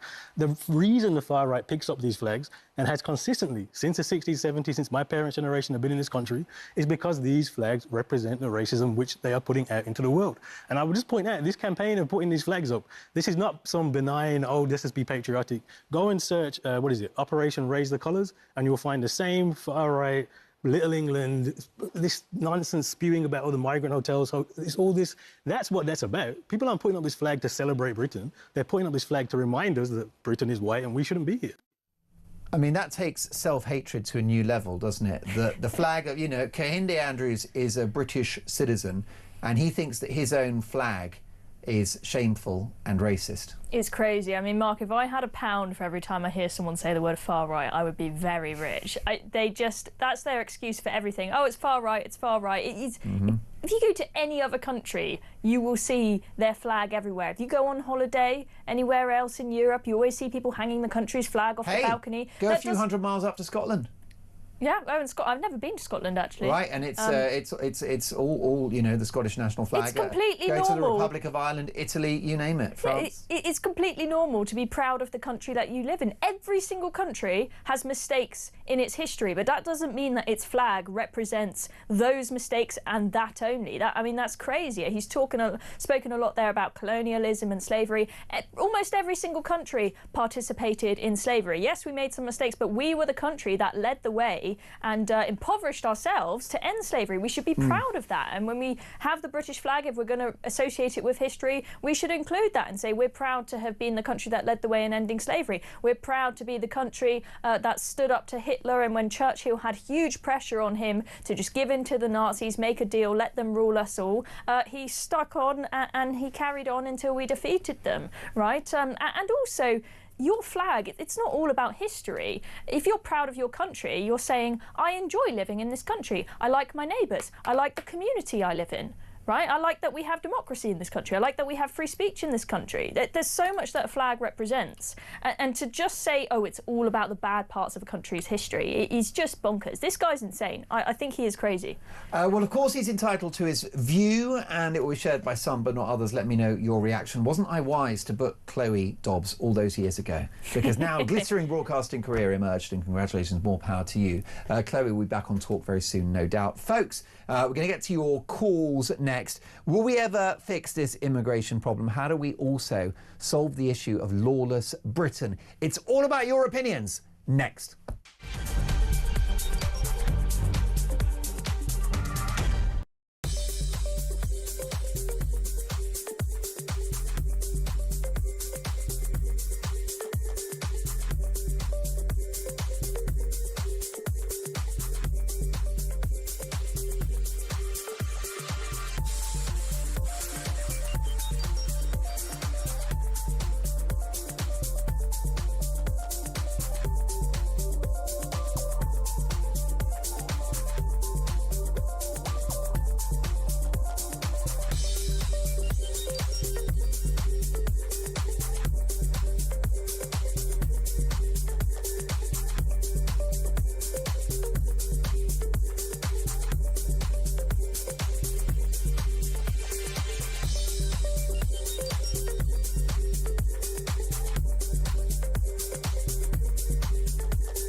They should all be processed immediately and be deported. And those 138 odd in the Epping Hotel, for example, they've got until September the 12th, so they've got 3 weeks. Process them rapidly, reject them all because they've come here illegally, and deport them. And if there's a crossover, then yes, people need to be housed in former military camps. What's wrong with some good UN-type tents? And let's deport them. Germany's deporting people to the likes of Afghanistan. We should be doing the same. This is a kind across the UK on DAB+, on your smart speaker, on your smart TV, and on your side. This is Talk. Hi Mark, John from Norfolk here. Regarding the St George's flag on roundabouts, I reckon this is going to spread. I've seen 2 this evening in Kings Lynn. Well, yeah, Tech Op Dave has also seen a couple, as you might have just heard. How about this from Angie in Gloucestershire? Good evening, Angie. Thank you for listening to Talk. Angie says, lovely to see you, Mark. Not much comment yet on the cost of government borrowing. The percentage rate on gilts is higher now than when Liz Truss was forced out of office. Yeah, a whole percentage point higher, Angie. You're absolutely right. I think it's an MSM policy to ignore this. What do you think? A mainstream media? Yeah, well, I was looking at The Guardian today and I struggled to find an update on the fact that inflation is high and that the cost of government borrowing is now at a 27-year high. And Keir Starmer and Rachel Reeves said that they were going to fix the foundations and they were going to fix foundations and obviously they were all about economic growth and stabilise the economy. Well, if that's what stability looks like, give me chaos. Stephen says, Mark, the councillor who wants to press charges in Worcestershire is from Reform. How about this from Martin? Mark, that fellow who painted the St George's Cross on the roundabout should be given a knighthood and a job as a council advisor. How about this from Lorna? Mark, terrified to do this, but nobody seems to be talking about this particular thing. If we have so much intelligence on our social media, who's monitoring the migrants' social media? Any hurty words on there, do you think? It's a good point, because we're being policed on our smartphones. What about the folk that have entered the country illegally? And before your calls, Joe says, Mark, regarding migrants, stick them all in disused warehouses and military camps, give them a camping mattress, no TVs, no phones, make them stay on the premises and feed them basic rations. It's surely better than the persecution and violence most have allegedly come from. Process their asylum applications and send all the ones back who have no legitimate need to come to this country, and look after all the others who are genuinely needing help. Joe, you raise a great point, which is this country has a big heart and we care a lot about refugees and asylum seekers whose cases have merit. But that's being gerrymandered and it's being completely taken the mick of by folks who pay gangsters to cross the channel. So thank you for your brilliant point. And I'm sure I'm going to get a brilliant point from Mark in South Wales. Good evening, Mark. Hi again, Mark. Yeah. Good. What do you think? Migrant hotels. What's the solution here? Well, after the amazing court result yesterday, and obviously it looks like some councils are going to sort of follow suit and try the same thing, there's been a lot of people worried that this just means that the government will be hoovering up more rented accommodation to new HMOs. There was a guy from Portsmouth Council who was a guest on Talk. He's been a couple of times, and he said that he was horrified to find he had 34 in Portsmouth they didn't know anything about. Now, and I began to wonder, well, if planning legislation was the answer to the hotels, is there anything in planning legislation for HMOs? And I'm delighted to tell you there is. Under Article 4 of the Town and Country Planning Act of 1990, a council can put a direction in place that means that anybody who wants to turn a residential property, a family home, into an HMO has to have planning permission. It has to go to the council. So up till now, the government's been quite sneaky and quiet. They've been getting these landlords to let them use their properties by offering them fortunes. They're just doing it. They don't tell anyone. Nobody knows until people move in. But if councils will put an Article 4 direction in place, then they can't do it because they would have to have planning permission in order to change the use of those properties. Now, that's like a sort of double prong along with the hotels. It might at least get the government to think, well, look, we're going to have to change direction. We can't put people in hotels. We're getting turned down with planning for HMOs. We're either going to have to get serious about returning people home who fail their asylum, or we are going to have to look at proper detention centres. I mean, for example, the Army owns thousands of acres on Salisbury Plain, miles away from villages and towns, and they've got plenty of tents. Mark, fair point. I do not understand why, if you enter the country illegally, you walk free. Because at the moment, even if these folks do leave the five-star hotels, they'll go to a former MOD sort of location, but they're still free to roam the streets as citizens. They're not allowed to work straight away, but they get pocket money and they are not detained. Should they be detained? I think they probably should. Mark, give me a call again soon. Karen is in Bournemouth. Karen, how do we fix this? What do we do? Give me answers, not problems, please. Okay, well, the thing is, well, I wish me luck on that one, I tell you. The thing is, Mr. Starmer and Yvette Poop Scooper are the two biggest traffickers in the world. They're ordering Border Command to bring people in. They're ordering civil service to not question when they know people are lying to them. Yeah. They know the rules on the things like the HMOs and the use of hotels and planning permissions, and they completely ignored them.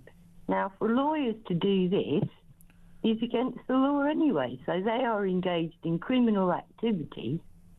So if we put them lot in jail, we can then get on and do something more sensible. I mean, you've raised a really important point, Karen, which is we obviously need the politicians to show a backbone and tackle this issue. It's bound to involve the UK leaving the ECHR, tearing up the Human Rights Act and preventing the human rights lawyers from conducting lawfare on behalf of people that have entered the country illegally, many of whom, perhaps the majority of whom, have no right to be here. But if a politician gets into power with the will, with the determination, will they be thwarted? It doesn't matter who gets elected. We're stuck with this problem, Karen. Have we got to accept open borders for the rest of time? No. Because eventually people will go out and turn the votes back themselves. They'll give up waiting for the government to do it. And the thing is, also, too, it's the kind of language we're using. We're saying things are two-tier justice. Well, you either have justice or you don't. You can't have, you can't be two-tier pregnant. That's a brilliant point. And also, too, with the two-tier policing, you either have policing or you have mob rule. We have mob rule with a government who is the head mob person. So, and we are also, it's not a case of being unfair to Brits. We are being discriminated against.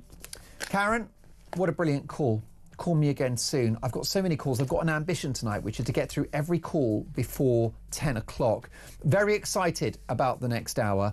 Proper showbiz royalty. Let me tell you what I've got for you. Showbiz legend Christopher Biggins has made headlines today in an ageism row as the DVLA have taken away his driving licence. He tells me why in a story that will shock you. Plus, this amazing star of stage and screen is on Ozempic. So do the fat jabs work? Christopher Biggins with a proper sit down for the next half hour. So looking forward to it. Then your calls. Don't go anywhere. Keep it talk, otherwise Dave will be furious.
across the UK. On DAB+, on your smart speaker, on your smart TV, and on your side. This is Talk.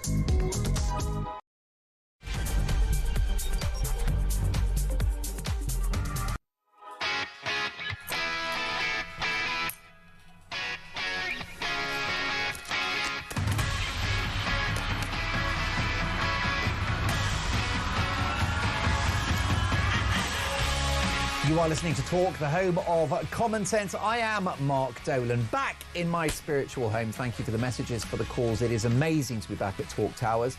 I'm having so much fun meeting up with lots of old friends and, most importantly, reconnecting with you. I haven't been in the current affairs sphere for about 8 months now, and I've really missed being able to talk about what's happening in the country, most of which isn't great.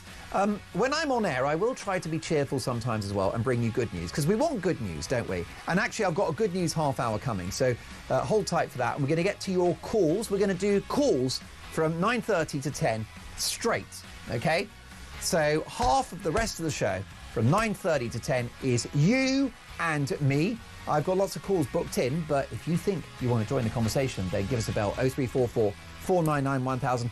I'll make space for you. It is the Mark Dolan Show in for Kevin O'Sullivan, the mighty Kevin O'Sullivan, who's back in this slot, as he should be, from Monday, covering for Julia this week. It is the home of common sense. I'm Mark Dolan. Let's go.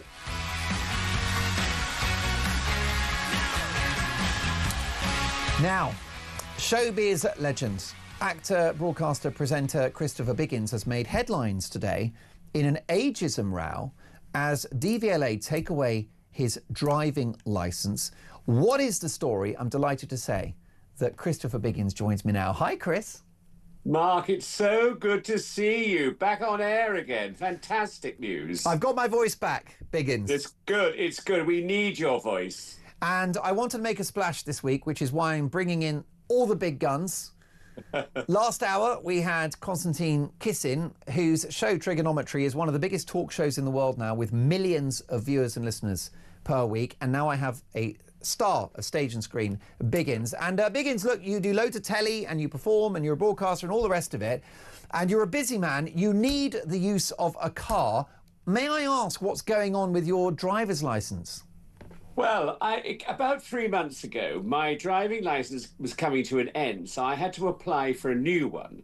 So I did so to DVLA, and they wrote back and said, look, you're now 76 years old. You now need to apply for an eye test, and you have to go to Specsavers. Your nearest one happened to be Stratford, because it's got a special machine there. So I booked in and I went. And I was confronted by a rather dreary young girl who was on the desk. And I said to her, have you had a bad night? And she said, what do you mean? I said, well, you know, you seem so low and down. Can I help in any way? And she said, no, I'm fine. So I said, oh, really? Anyway, we talked on, and eventually I had my eye test. And they said, I'm afraid it didn't go quite right, so we're going to have to do it again. So I had a second eye test. And by the time that I finished, I left, and the girl said, oh, nice to see you. And I said, oh, good, you've cheered up now. That's marvellous. So I waited for about a week, and I got a letter from the DVLA saying that I have failed my eye test. Oh, I said. So at the same time, I had another letter from Homerton Hospital, which is nearby to me, where I go for my type 2 diabetes, saying that I had passed my eye test for the next 2 years. Right. So I thought, that's great. So I sent that letter to DVLA, and they came back and they said, no, we don't take anything like that.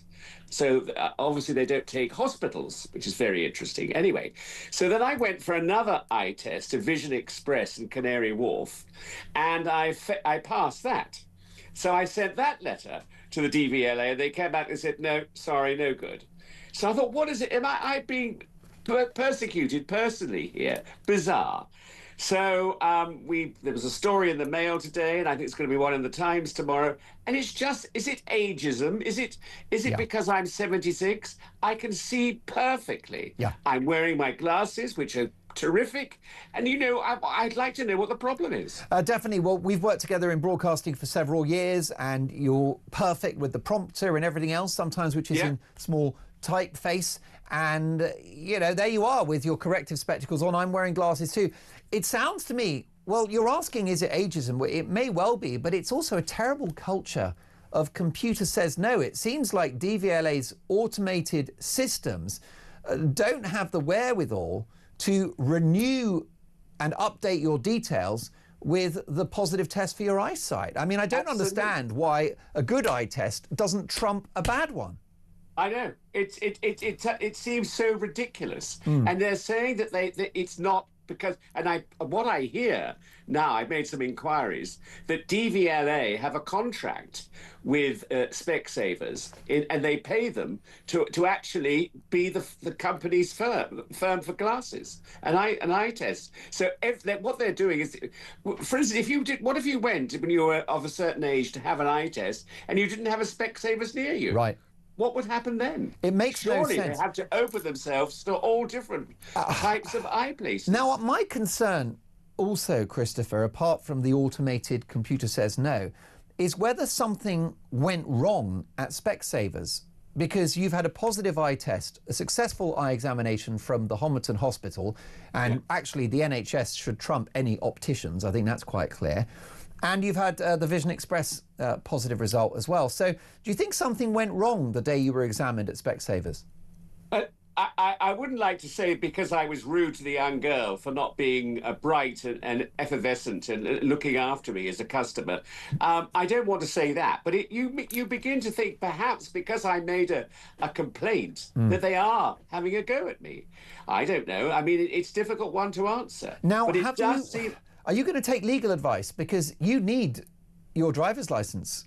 You're an entertainer and a broadcaster. You need a car. And also, I do know, even though when we're going to talk about your improved health after the break and the fat jabs and all the Ozempic, but you have had a couple of issues with your knees. So you need the car in a very practical sense. Absolutely. And it's costing me a fortune now in getting taxis everywhere. Yeah. My partner, Neil, is great. And he will drive us, but he can't be available all the time. No. He's got his own life to lead. Now, have you spoken to any lawyers about this, or taken any citizens' advice or anything like that? Funnily enough, because today when it came out in the mail, this story, I've had so many people ring me, offering money to get a lawyer, because everyone's absolutely, unbelievably can't believe the story. So even my friend Dame Joan rang from the south of France to say this is ageism going wrong. That's incredible. Joan, did she put down her cocktail, her celebratory birthday cocktail to call you? Absolutely, but people I think of a certain age really feel they're being attacked. We're all, I know we're living way beyond our times, but we can't suddenly go and decide we're going to go and into another world and go upstairs to meet God when we're not ready for him. No, I completely agree. And actually, if you look at the closure of bank branches, if you look at the cashless payments, a lot of older people prefer to have, the physical money, but prefer to have, coins and notes.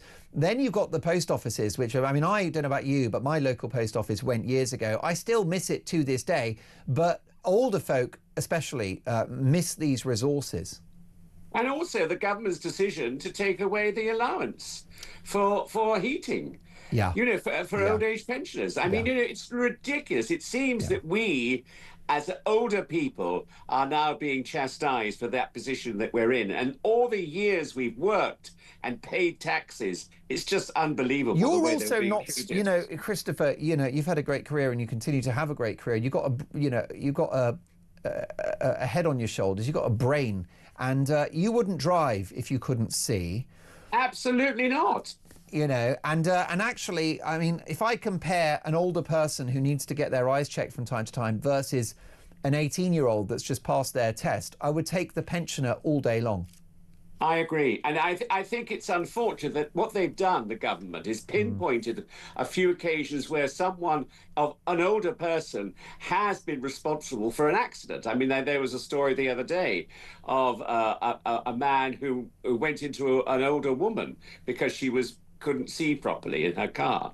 But that has to be taken as an individual thing, not as a whole round thing where everybody now, when they reach a certain age, can't drive. Yeah, you stopped me in my tracks with the sentence, a man went into an older woman, but I think I know what you're saying, Christopher. I will remind you it's a family show, but the other issue, and I read the piece, I mean, it's been it's one of the big stories of the day, and it was front page news in the Mail Online.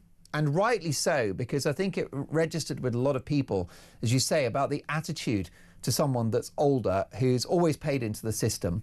Absolutely. And has obeyed the laws. And, for me, older Brits represent a country that we're fast losing, actually. Yeah. If I look at how a lot of young people behave and who don't even know how to dress, don't have manners, and certainly are terrifying if they get behind the wheel. But just for you, emotionally, this is a knockback, isn't it? Oh, it very much is. I don't feel old. I'm still working. I'm doing as much as I can, and I've had various things. I've had a new valve put in, a pig's valve. So if I start snorting, you'll know why. Into my heart. I've had a new knee put in, and I had a melanoma on my arm. So the National Health has been wonderful to me.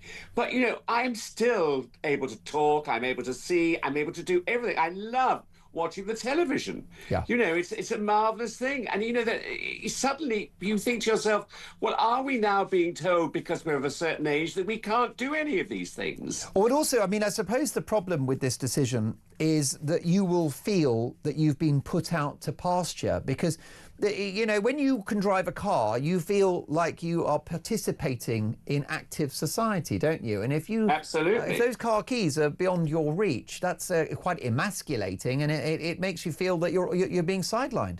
And we've done everything to help the environment. For the last 8 years, we've had an electric car. Right.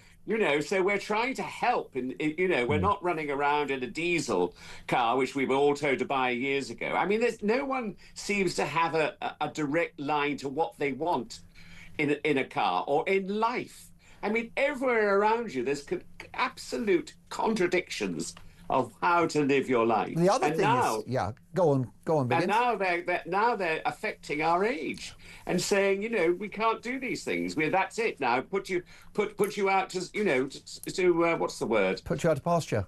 That's the one. Thank you very much. Well, I mean, I would say that the other issue is that when you get older, when there's a bit more free time, the car is a great way of staying young, fit and healthy because you can drive to the seaside, you can drive to the countryside, go for a walk, go to a country pub, get out there. You've worked hard all your life.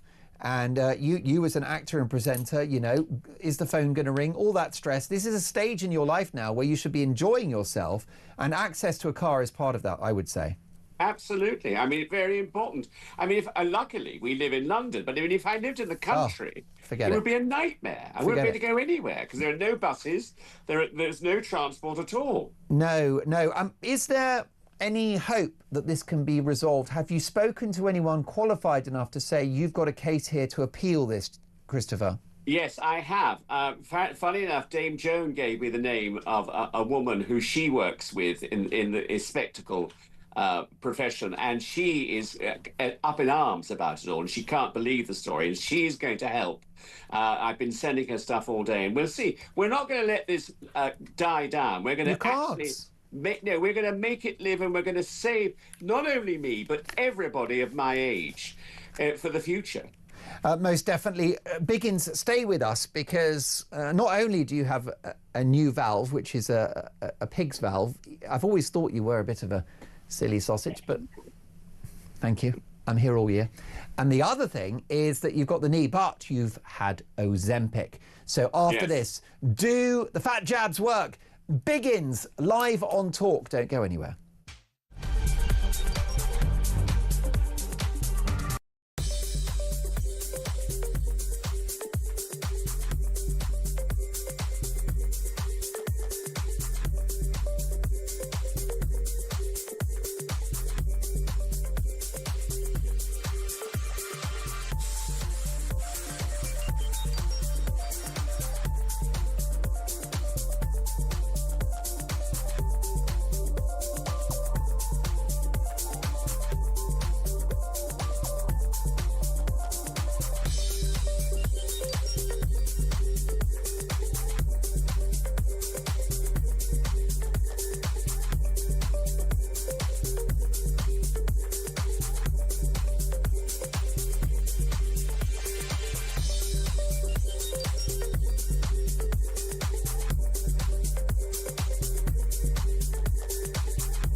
retribution. Inflation's been creeping up now for a few months, and what's driving this, Mike, is it's pretty much food inflation. It's continuing to go up, so that's it, 4.9%, and this is not the direction that we want things to be going. And what we've seen, Mike, they were talking last week, Rachel Reeves, about the economy and comparing ourselves to some of the other nations. So let's do that with the inflation figures. France, 0.9%, Germany, 1.8%. So two of the big powerhouses of Europe, they're below that Bank of England target. So the government needs to look now, what are they doing wrong? Because inflation's so high.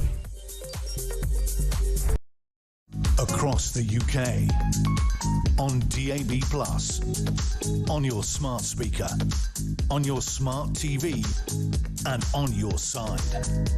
This is Talk. You are listening to Talk. I'll be getting to your calls before the end of the hour. We're going to do a straight half hour, you and I together, to really put the world to rights. But before that, I'm delighted to say with me for the next few minutes is the actor, presenter, broadcaster, entertainer, Christopher Biggins. Biggins, you look really, really well, and we've confirmed that your eyesight is excellent and the DVLA are complete fools.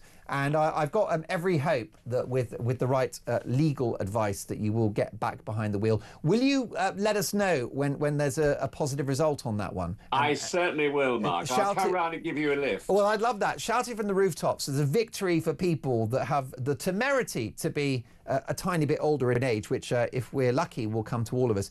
Biggins, are you comfortable talking about the Ozempic? Because I don't want to be impertinent. No, absolutely. In fact, I'd rather talk about Mounjaro. Ah, okay. I'm on that. Right. So, do you want to give us the background? Because you're a strong guy, you're a fit guy, and you've been performing all your life. Yes. But did your body mass become an issue at a certain point for you? Well, I think when I had to have my knee removed and a new one put in, I mean, that was a real problem because, of course, all the extra weight that one carries goes around that area. I mean, the knee is the most vulnerable part of your body weight-wise. And so I went to lose some weight. And because I have type 2 diabetes, I was then put on Mounjaro, which was great. And it certainly helps. What it does do, and it's annoying, actually, because it curbs your appetite. So you go out to dinner with some friends, and nowadays eating out is so expensive, as you know. And so suddenly I'm not eating anything. I mean, we went out last night to Sheiky's, and I had a bowl of soup and some prawns, and everyone else was lapping up things that they could stuff into their faces and having a bright. I had a good time. Yeah. I drank some champagne and some very nice rosé, so that was good. But it does curb your appetite beautifully. Now, they're saying nowadays, of course, you've got to be careful about the side effects. Well, I hear that some of the side effects are rather good. They stop other things happening to your body at this age. And, we don't know yet how well it's going to do. I don't want to be on it for the rest of my life, but it certainly is helping to curb my appetite and bring my weight down. That's great news. You do look terrific. When did you begin with those injections of Mounjaro? Well, I was on Ozempic before that. Right. So was Ozempic a problem, or was that a good tip? No problem at all. And then my doctor decided I should go on to Mounjaro. And, it's just that because the Ozempic used to inject yourself every day.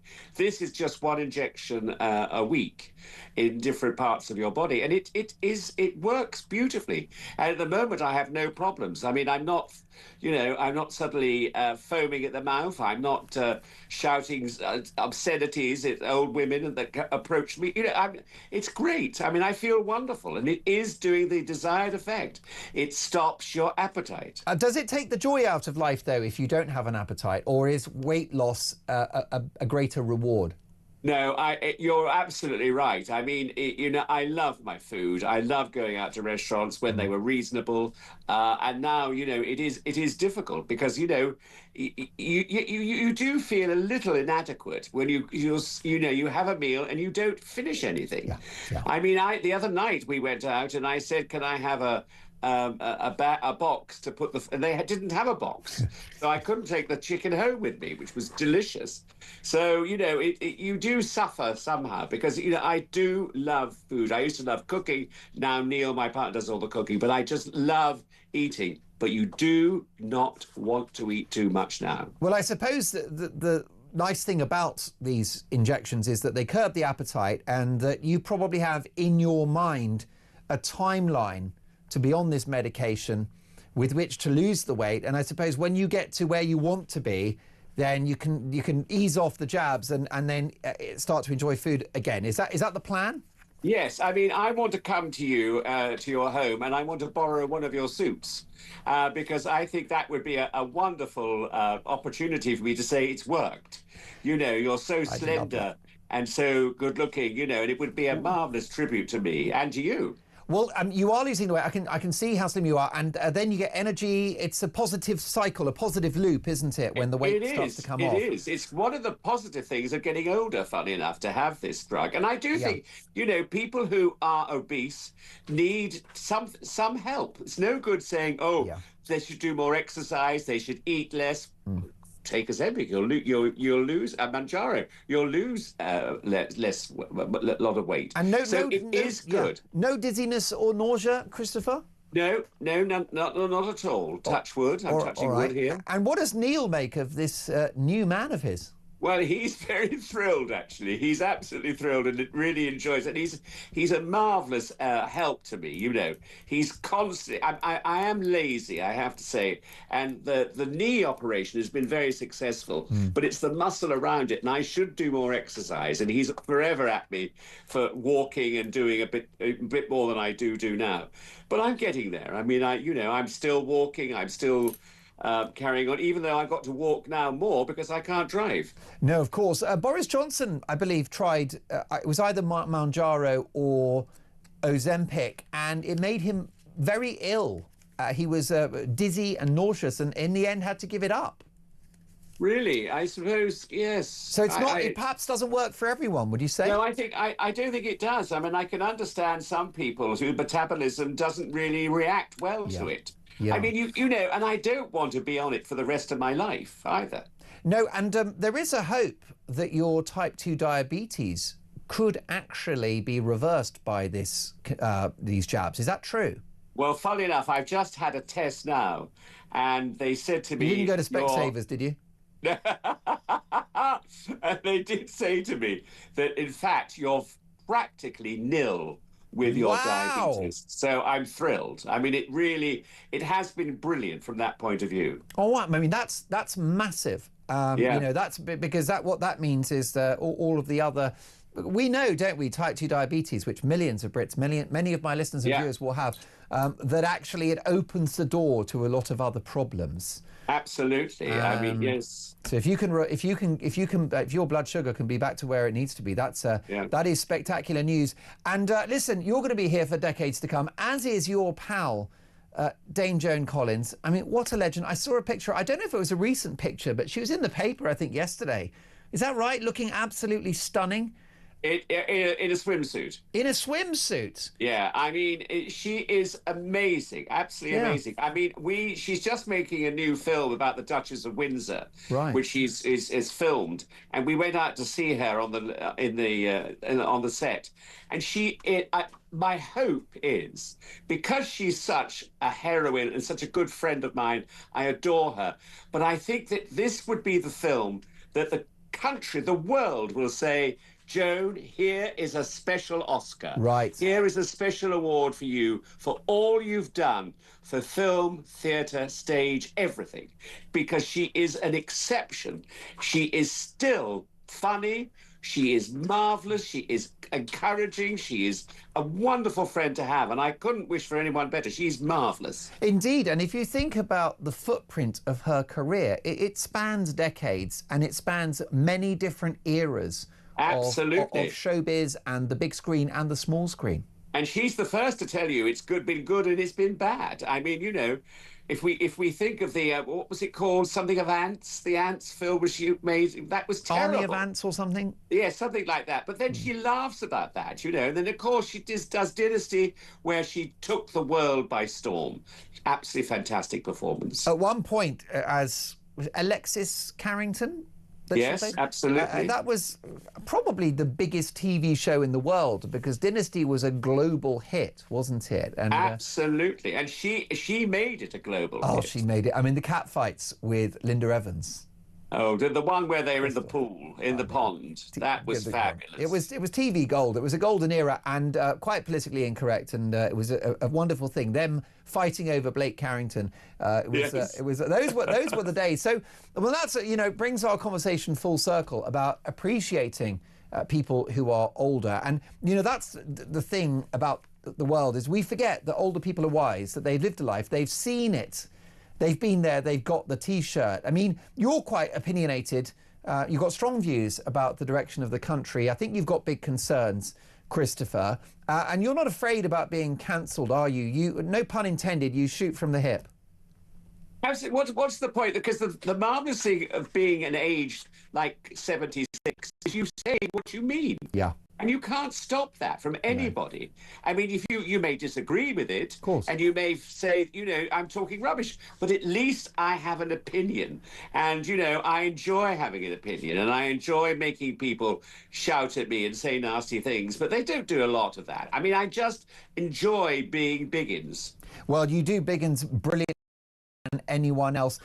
Chris, I'm so glad that you're in such rude health. The DVLA are complete, but they're very short-sighted. That's the last pun of the night, okay? I'm not going to crack jokes in front of Biggins, because that's like trying to play the piano in front of Elton John. You're not going to win. But Christopher, you're an amazing man, and I do hope, listen, I'd love to have more chats now that I'm back on a national TV and radio platform. I do hope we'd have the privilege of your company in the near future. Dude. I will. And I'll let you know whatever happens. I need to know, and I'll let my viewers and listeners know, because they'll be rooting for you. Got to get that crazy, crazy judgment overturned, and you've got to fire up that Tesla and put the pedal to the metal, as they say. Biggins, we'll catch up soon. Bye-bye, darling. Take care. There you go, Christopher Biggins. What an interesting conversation. Your reaction, 0344 499 1000. Do we have a problem with older people? Do we not appreciate the wisdom that older people have? I heard a famous celebrity on a podcast talking about older citizens, and he said, they cost a lot of money. Talking about older people. And he said, and they vote for the wrong parties. And I'm like, what is the wrong party? The wrong political party? You care to elaborate on what the wrong political party is? Obviously, it's anything to the right of, Jeremy Corbyn's, socialism's madness. Anyway, folks, who cares about that? Next up, it's your calls. How do we fix Britain? We're going to fix Britain in the next half hour. Don't go anywhere. We've got lots of calls. I think we've got too many, but you know something? I like a bit of competition. So if you want to chat to me, 0344 499 1000, and let's have our glass almost overflowing. This is Mark Dolan on Talk. It's you and me next.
across the UK, on DAB+, on your smart speaker, on your smart TV, and on your side.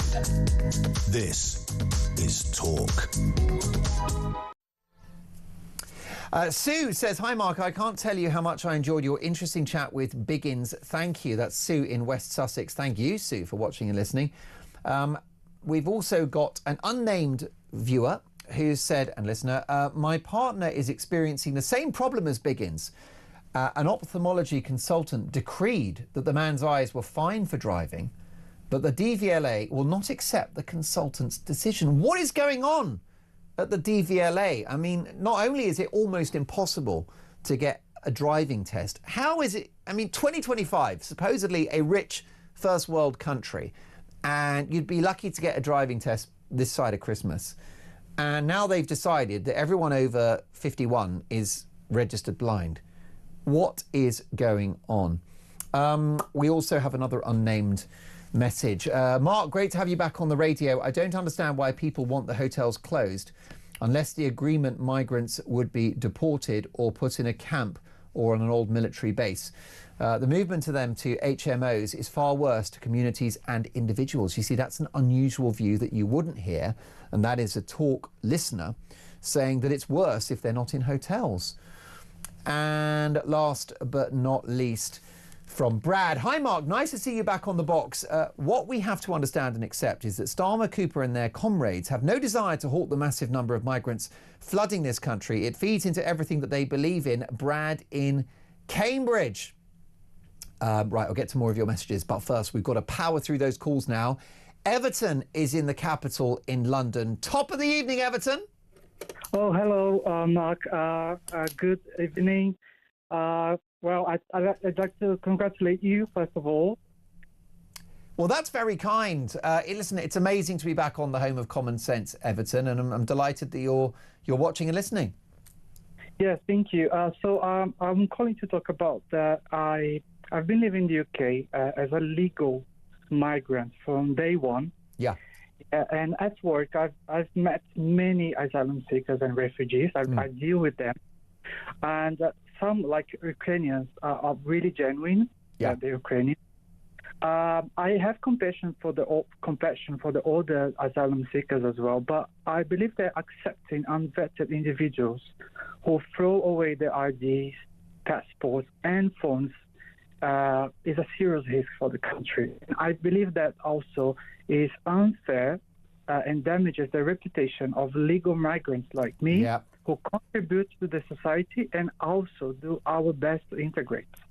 So that's a really important point, Everton, that you're saying as a legal migrant, and you know other asylum seekers who have an absolutely strong case for remaining in the country because they're fleeing persecution or something else, and that those folks who pay smugglers to get on dinghies and cross the channel, what they're doing is undermining the important issue of real asylum cases and making life harder for you because you're demonized alongside folks breaking the law. Exactly. Like, I've been watching some channels regarding immigration and everything. And sometimes some politicians from the right or even for the far right, that what they say, they mention also legal migrants, but I don't think seriously, I don't think that legal migration is the issue. I believe that accepting unvetted and unidentified individuals into the country that you don't know what they have been doing far away is a risk. It's a serious thing. It shouldn't be happening. Everton, I'm so grateful to get your call, and you've balanced the conversation very well. And there are lots of people who have a reason to come here, who are going to participate in the country. They're going to become British and they're going to pay their taxes, they're going to work and contribute. And I guess that's your plan. What are your ambitions now that you're here? Yeah, I want to become a British citizen. No, but let me tell you this story. Sometimes I do some tests about life in UK, tests to become a British citizen, yeah? And one of the questions that they ask is like, when is Ramadan? Right. Like, why would I want would I need to know? Why do you need to know that? Ramadan in a Christian country. It's a Christian, and exactly. I come from a Christian country as well. I'm half Brazilian, half Italian, both Christian countries, you know. And like I came here to the UK because I wanted to live in Britain. I don't want to live in a proxy of somewhere else, of Middle East or whatever. You know what I mean? So I feel a bit seriously upset because I really love. I would say I love this country. You know, I really love the UK because here I had many opportunities, and you know, so I just feel really upset of the state of the country at the moment. And I think the issue around immigration is that many of my viewers and listeners feel that there are folks that come here illegally, but also, Everton, sometimes legally as well, who actually don't love this country and do not plan to participate in the values that we have of free speech, of women, equality for women, and that kind of thing. And that's a problem, isn't it? Exactly. Like I came here and I do my best to learn things, to integrate. I've been working in different British companies here. At the moment, I work in college. Yeah, so that's why I deal with asylum seekers and refugees. And I've seen many situations. I've seen asylum seekers and refugees that look much older than the age that they tell me. But I'm not Home Office. I can't do much, really. Like, to be honest, I'm putting myself at risk saying my name here because my name is quite unique. Right, and then, yeah, that's true. Well, anyway. we definitely don't want to get you in trouble. Maybe I won't repeat your name now, but what would you say? What would you say to some my listeners and viewers who have the opinion that that yes, there are folks who are fleeing persecution, that kind of thing, but what would you say to them when they feel like the country is economically in a bad place? That there's no housing, not enough roads, not enough infrastructure, and it is definitely, go on. Yeah. So, and what would you say if they said to you, you sound like a really great guy, and we wish you well, but I'm really sorry, Britain is full. What would you say to that? Well, I came here before Brexit, Right. So I really wanted to be abide by the law from day one, sure, and always working and doing my life and getting on, always abiding by the law all the time and paying my taxes and everything. So okay, the country is full, but people like me that work hard and integrate and contribute, we're not the problem. The problem are to be very honest with you, the core of the problem is the people that let them in, that let them stay, and also that let them go out and about. They should be on if they're at the hotel, they cannot leave the hotel, people won't be so angry about it. It's been a fascinating conversation. Give us another call. Stay in touch with us. Let us know, your situation. I mean, you're saying all of the things that we really can only hope that people that come to this country would say, which is that you want to integrate, that you love this country, that you're going to become. You're not going to ignore your Brazilian and Italian background, especially the cuisine, and the beautiful women, but you also want to become British, and that is the way. So I won't say your name again, and maybe next time call yourself Bobby so we don't get you in trouble. But it's a great conversation, and give me a call again soon, and we'll discuss your situation, and I wish you very well. Your reaction to what that caller had to say. He is a legal migrant. He's seeking the right to stay in the United Kingdom. Lots of you will feel that, lovely guy, but I'm sorry, Britain's full.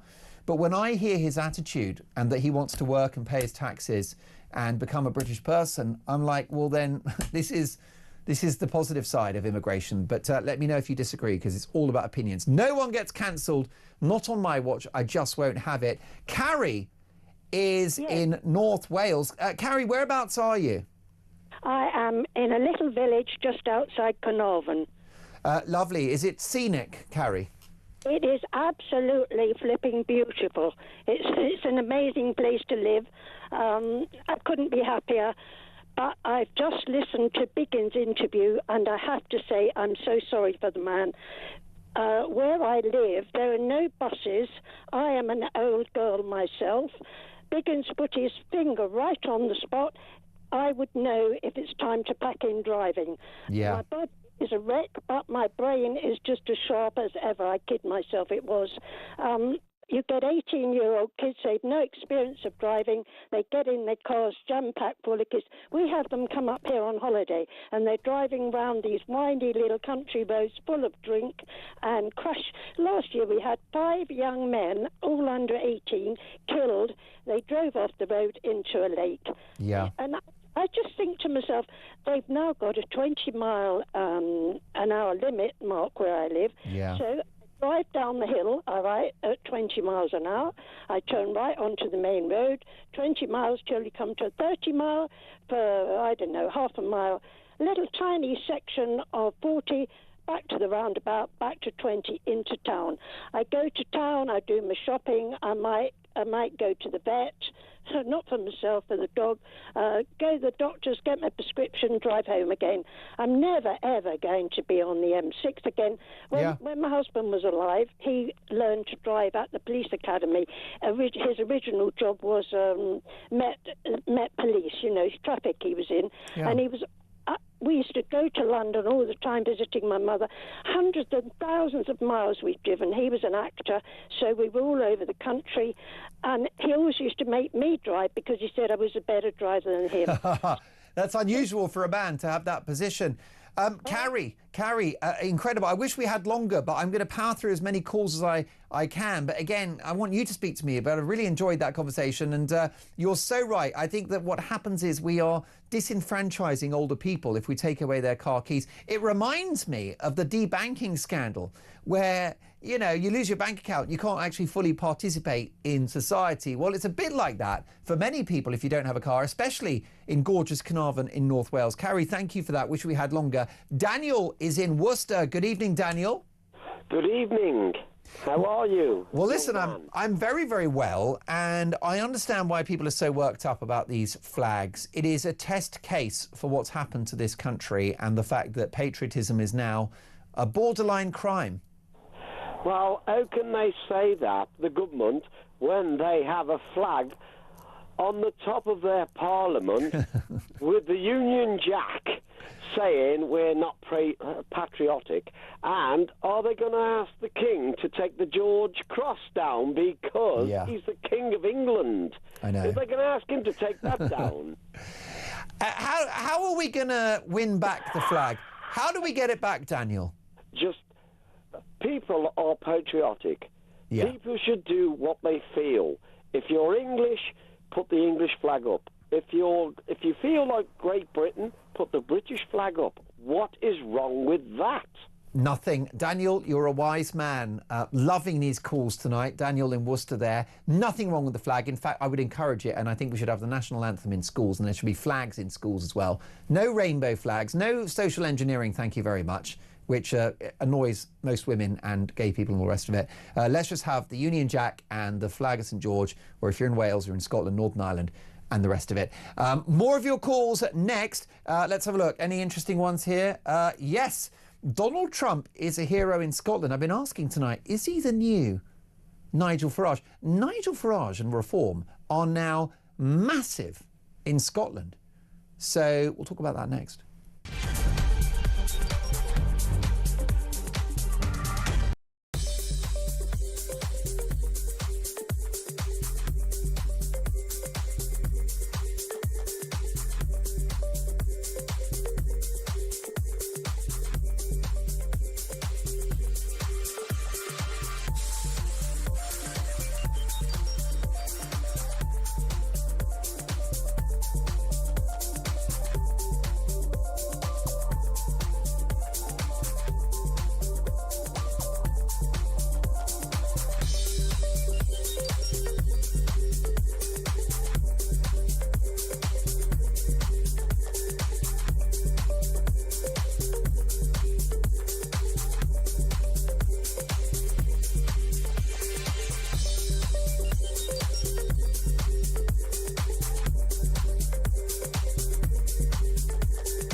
inflation's been creeping up now for a few months, and what's driving this, Mike, is it's pretty much food inflation. It's continued to go up, so that's it, 4.9%, and this is not the direction that we want things to be going. And what we've seen, Mike, they were talking last week, Rachel Reeves, about the economy and comparing ourselves to some of the other nations. So let's do that with the inflation figures. France, 0.9%, Germany, 1.8%, so two of the big powerhouses of Europe, they're below that Bank of England target. So the government needs to look now, what are they doing wrong because inflation's so high?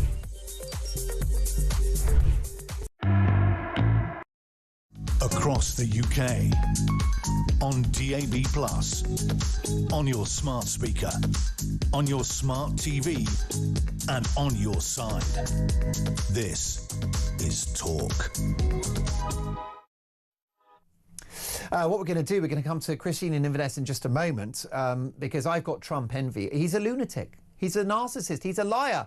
Is Keir Starmer not? He's all of those things, but at least Trump is doing good stuff. Close the border, improve the terms by which America trades with the world. War on woke, war on waste. Probably going to end the Ukraine conflict. I mean, it's not bad, is it, for someone we're supposed to hate? But voice notes first. James does not have Trump envy. Hi, Mark. James Tower Hamlets. I ain't got Trump envy. There's only one thing I don't like about Trump. You know what it is? He beat me at golf. Oh, what a humble brag. Jack has some comments on Trump as well. Mr. Mark Dolan, welcome back to the home of common sense. Please, please go on an episode of Plank of the Week. You would be fantastic. Oh, yes, I have Trump envy. Look at what he is doing for America. This country could learn a few things. And quite rightly, like you, I would give an organ just to see a brighter Britain. Oh, that's lovely. Which organ would it be, Jack? By the way, check out this week's episode of Planks of the Week, which, let me tell you, features Samara Gill, who is quite the broadcaster, who is, let me tell you, looking after this slot on Friday from 7 till 10. And I'll be listening, and I know you will be too. Dave has got some comments on the Prime Minister. Good evening, Mark. Dave here. You got to remember, Starmer was the man who took the Labour Party to court over giving migrants benefits, and he won. And now he's leader of that party. Do you think he's actually going to change his tune? And his mate in the House of Lords, Hammer, Weber, he's the same. He's a human rights lawyer. It's jobs for the boys all round. He is also not going to change his tune. They are never going to leave the ECHR. So until we get them out, we're stuck with them. Good show, mate. Thank you. That's a lovely message. That was Dave, wasn't it? That was Dave that left that. I will say, right, it's important to have all opinions on this show and on the channel. And it's very clear that Keir Starmer inherited this migrant crisis from Rishi Sunak and Boris Johnson and Liz Truss and Theresa May. He inherited it from the Tories. It's a crisis of their making. And what he wants to do is smash the gangs and tackle the source of the problem. It's the right thing to do. The only issue is, will it work? At the moment, it ain't working. 50,000 in the last year. But Labour would argue, and the government would argue, they're trying their best and that they will tackle this issue. Right, how about Jill? I've got two Jills now. On Trump envy, Jill number one. Hello, Mark. Jill from Northampton here. Great show. I too have Trump envy. I have had Trump envy since his inauguration speech in January. And the first thing, I'm sure it was the first thing he said, I'm declaring a state of national emergency and closing our southern borders. And I yelled with joy. And then he followed it by so many things he was going to do. And guess what? He did them all. Most of them he did within days. I truly wish we had somebody like him, but we will. We will when we get Nigel in charge. I'm ashamed of our politicians. I'm ashamed of our government. I'm ashamed. I don't want to be ashamed to be British. I want to be proud to be British. I'm going out to buy a Union flag. Bye for now. Wow, Jill's not pulling her punches. Again, just in the spirit of balance and devil's advocate, others argue that Nigel Farage and Reform are a protest group, with no serious plan for government, just headlines and empty populism. That is the alternative view that I want to put out there, because this show is not an echo chamber. It's about all opinions, isn't it? I've got a different Jill now. Jill number 2, go for it. Hi, Mark. Jill here. What I don't understand is that illegal migrants are afforded much better privileges than the very poorest in our country. Do the very poorest in our country get free dental treatment? Do they get tickets to football matches? Do they get free driving lessons? And on and on and on. No, they don't. So that should be the benchmark. If the poorest in our country don't get it, then they shouldn't get it. Guy on Nigel Farage. I'm afraid Farage, just another one of those Trump-type people, promise the world, but don't say how you're going to do it. How is he going to stop the immigrants? He's already said he's not going to get rid of the immigrants inside the country. And Boris was all right, except for his problems of lying and employing the wrong people. But compared to Trump, he was a saint. Wow. Pete, we've got 2 more voice notes than your calls. Pete, regarding the St George's Cross on the roundabouts, they're looking to make arrests. If they're investigating someone because they put a bit of red paint on a roundabout, are they bloody nuts? They can't even go out and catch rapists, right? You know which sort of rapists I mean as well, don't you? But they're going to go all out to investigate someone who's painted a fag on a bleeding roundabout. This country's gone bloody stark raving mad. I mean, seriously, I don't know why you guys aren't presenting the show. That was, I mean, outstanding. Pete, what have you got to say? Oh, that was Pete. Oh, are we on the last one now? Oh, good. OK. Thank you very much. Let's get the wheels back on track, shall we? Ted, you get the last word from the voice notes, then I'm taking live calls. Ted from Newport. It sounds like Christopher Biggins soon failed his peripheral sight test. If you fail that, your licence is gone. It's easy to make a mistake on it, but that's why he's lost his licence, and it'll be difficult to get it back. OK, brilliant stuff. Thank you for all of that. We're going to take, if we can, 2 calls. I've got so much to squeeze in, but first, very excited about this. We're giving you the chance to win £5,000 spending money, plus tickets to watch American football when it returns to Wembley this October. The Los Angeles Rams take on the Jacksonville Jaguars in the autumn. And we're giving you the chance to win 6 seats in a private box with full hospitality, plus £5,000 in your back pocket. If you want to be in with a chance to win, here's how to enter. 18 plus, UK excluding Northern Ireland. For a chance to win, text the word Wembley to 83338 and you're in the draw. Text costs £2 plus 1 standard network rate message. You must have the bill payer's permission or enter for free by calling 0330 880 3338. All entries must be received by 25th August at 11 p.m. This is a TalkSport limited promotion run on TalkSport, Talk and Virgin Radio UK stations. See TalkSport.com for terms and conditions. A big pile of calls that we did not get through because it's a packed show, and I'm so grateful when you called the show. And tomorrow night I will once again prioritise your thoughts, because that's all that fundamentally matters. But I will squeeze in. I'm going to try and do Christine in Inverness and Alan in Salford. Christine, a few seconds if you can. Tell me about Donald Trump in Scotland. Yes, Donald Trump was in Scotland, as most people know, just a few weeks ago when they deployed 4,000 police and made something like 7 arrests. Unfortunately, people don't seem to appreciate just what he's done for Scotland. He's put many millions of pounds into Ayrshire, into Aberdeenshire, and as a result, with all the trades that were involved, with all the work that he was doing, there's been many people employed thanks to him. He's just opened a new golf course, which is reckoned to be, well, it will be probably within 10 years, one of the best in the world.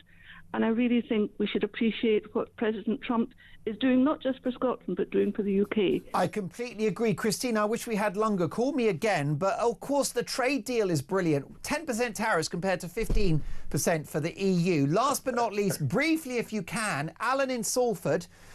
We took a call from a chap called Everton, and he's a legal migrant and wants to stay in Britain. What did you think of him? His name's Bob, by the way. You said you wouldn't say his name. I know, it's a good point, by the way. Poor bloke. They've torn up his application now. You know, I am. I'm a 70-year-old white Protestant patriot.